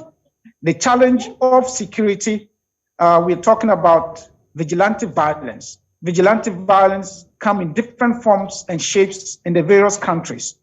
And we do not find ways to outlaw and to take vigilante violence out of our political space and social space. They are going to be the biggest sources of destabilization of our countries, which means that we need to restore faith in our national security institutions.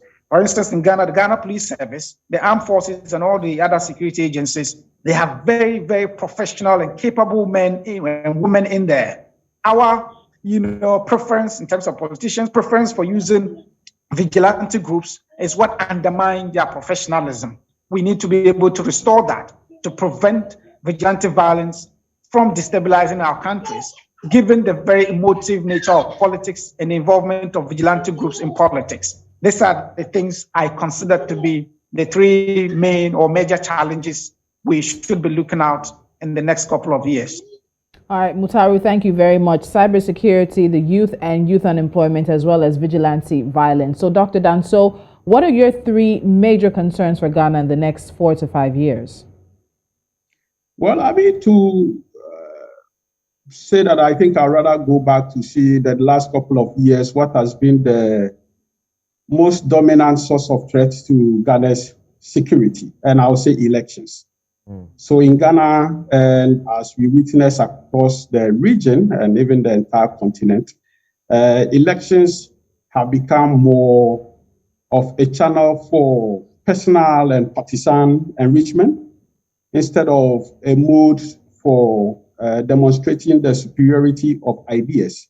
And this is becoming increasingly so, where people run for office, seek to gain access to the political center, only to gain access to the, security and economic apparatus of the state. And this is becoming increasingly troubling. As I noted, every election in this country has been accompanied by some form of violence, which ultimately can be linked to the tendency to gain access to public resources and so on and so forth. So I will place elections as number one, and I think it's something that we need to do a lot about. The second factor that I will identify, I think Mutaru has already spoken to that, has to do with the issue around the youth and all these youth-related challenges, be it violent extremism or illegal mining and other forms of extractions and so on and so forth. And then I'll place the third, maybe I'll join them together, environmental stresses and strains, but also related to pandemics or infectious disease. Because I think over the last couple of years, we've seen what happened in West Africa. When you think about the Ebola, and then all of a sudden, unexpectedly, we had virus corona, which I think we have just been lucky that the impact on countries in Africa has been less compared to other parts of the world. I think if we had experienced the same shock and the same pressures and the same challenges as part of, in Europe and North America and so on and so forth, given the fact that our health infrastructure is already in disarray, the outcome would have been really, really disastrous. So I think elections, youth and youth-related challenges, violent extremism, and so on and so forth, and infectious disease would be some of the critical challenges that we need to pay attention to. If you gave me the fourth option, I would have added maritime insecurities, piracy, human trafficking, illegal fishing, and so on and so forth. All right. Well, I think I have one last thing to say, and this now goes down to the internal security of Ghana, as would be for any other country. Security is the duty of the government to provide for the people, but it's also the responsibility of the people, in certain ways, not just to the government, but to themselves. I'd finally like to ask, what do you think the people of Ghana can do to help foster security within the country for themselves? Different countries now are faced with internal security issues, particularly internal terrorism now, not even coming from other countries. And some of these issues that we've discussed, talking about the chieftaincy issues, talking about the issues within the country. What do you think that the people of Ghana can do themselves as a responsibility to help better improve security within the country itself? Who are you starting with? I'm starting with Dr. Danso. I keep forgetting to put that. I apologize. Oh, okay. Okay, sure. Thank you. I think you are right when you throw the searchlight back on the people, because most insecurities that will manifest in the country would often be one that in most instances are known by the people, because some of the people who foment trouble live within communities. And therefore, I think the community then needs to work closely with the security agencies. But for that to happen, I think then the security agencies would have to begin to foster closer and more cordial relations with the community. When they are able to gain the trust of the community, in other words, when the community trusts the security agencies, they are more likely to pass on very critical information to the security agencies that otherwise would be difficult for them to obtain. So I think more closer working relationship with the security agency, where this whole concept of security is perceived more as a joint or adoption of a joint working approach. And that would require that the people are no longer seen as subject of security. The people are no longer seen as object of security, but then they should also be recognized as both object and subject of security. People whose security need to be provided, but people who also have a stake in ensuring security. Security provision is not the sole responsibility of security agencies, but then the people are also subject of security, much as they are object of security. Thank you so much, Dr. Danso. And Mutaru, any addition to this very quickly? Well, I think Dr. Danso has said it, well, put it rightly. The local population need to support the state in terms of providing security, because most of security challenges or problems are fomented within communities. And because of the proximity, they are the right people to tell the sources of that and the actors involved. So they need to be cooperative with the state. But then also we need local populations to be able to hold leaders or security agencies accountable, ensuring or putting pressure on those institutions to be accountable, because it is not all the time that security agencies would willingly do what they are meant to do if they are not pressured by the population for accountability. So in as much as it is a cooperative exercise, it is also a situation that requires that citizens require of security agencies in terms of accountability and transparency in the way things are done. It would be impossible to have security or professional security services without cooperation from both ends. As we speak now, there's a significant gulf in terms of, there's a deficit in terms of trust between local populations and security agencies. Security agencies, in my view, should also be mindful of how they act in a manner that can win the confidence and support, the trust of local populations, to enable them come forward with information, to enable them, give them leads and tips that can lead to unraveling, our security matters. And that way we can collectively build a peaceful, safe, and sustainable societies. And I think that's an absolutely fantastic note to end this conversation on. Gentlemen, thank you so much for your time and your contributions today. We've had Dr. Kwaku Danso, conflict analyst, as well as Mutaru M. Mukhtar, Executive Director of the West Africa Center for Counterterrorism, as we looked at the issues around current peace and security dynamics for Ghana as the country marks 65 years of independence. A very fascinating and enlightening conversation we've had. Certainly very fascinating and enlightening indeed, leading us into certain challenges that Ghana has been facing from independence up until now, and the new generation challenges, so to speak, that Ghana is facing. Surprising to know that Ghana is not alone in these challenges. It actually is a challenge that is faced by a majority of the African countries as well. All right, so gentlemen, thank you once again, and definitely we look forward to having you back with us here on News Central. Do have a pleasant day, and once again, happy independence to Ghana. Thank you. Thank you. Thank you.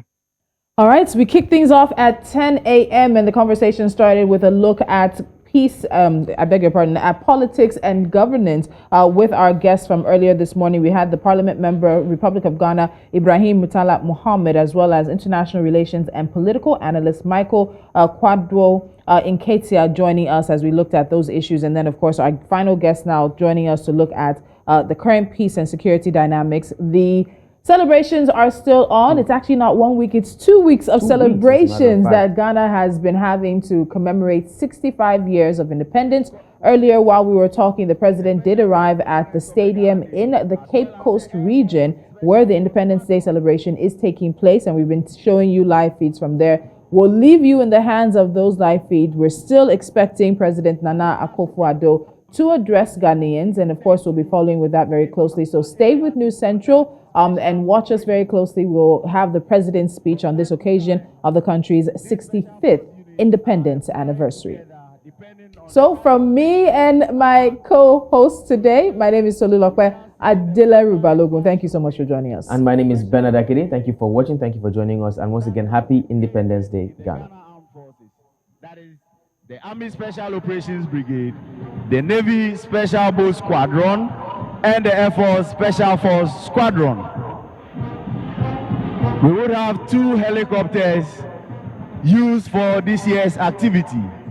One is to provide security for the troops embarking on the operations. And the other helicopter will be the one carrying the Special Force team to conduct the operation.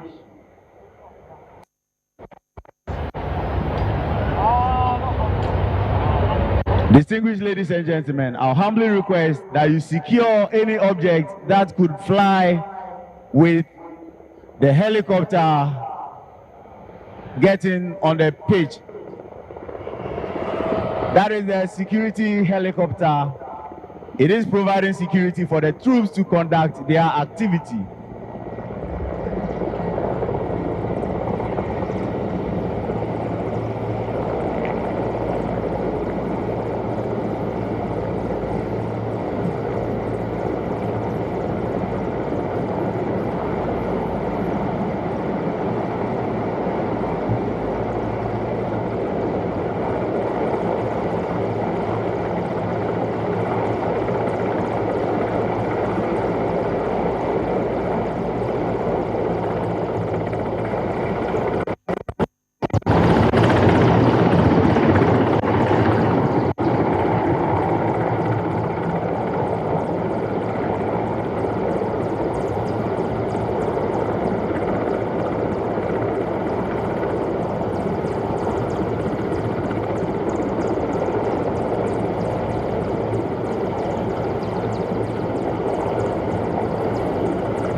The captain for the helicopter, that is the Mi-17 helicopter, that dropped the Special Force team is Squadron Leader His co-pilots are Squadron Leader Anthony Derry,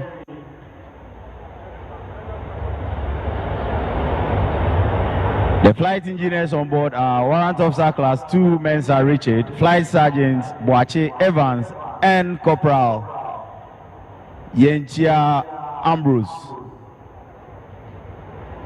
That was the combined fast roping by the Army Special Operations Brigade and the Navy Special Boat Squadron. It was done in conjunction with the Air Force Special Force Squadron.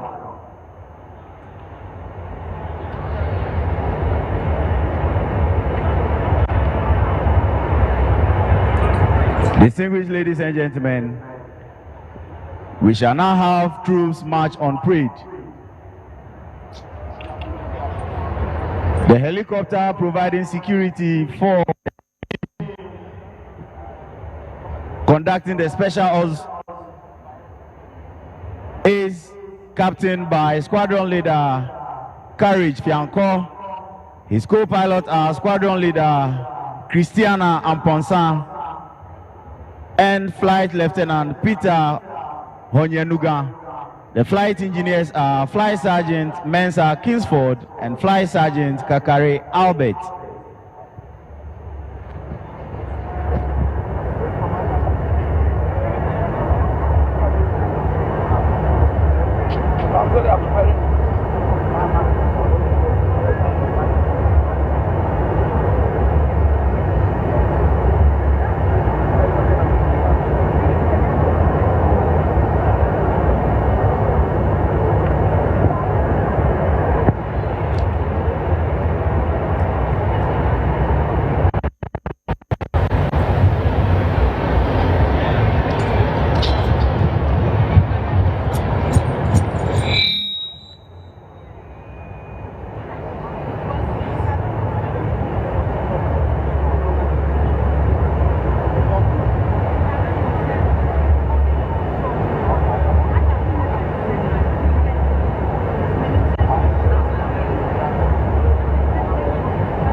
The forward air control legs, that planned and well-coordinated movement of all aircraft on this parade are Flight Lieutenant Leslie Kofi Yali, Flight Lieutenant Abdul Nasser Salia, Corporal Agozu Mandela, and Corporal Duya Prince.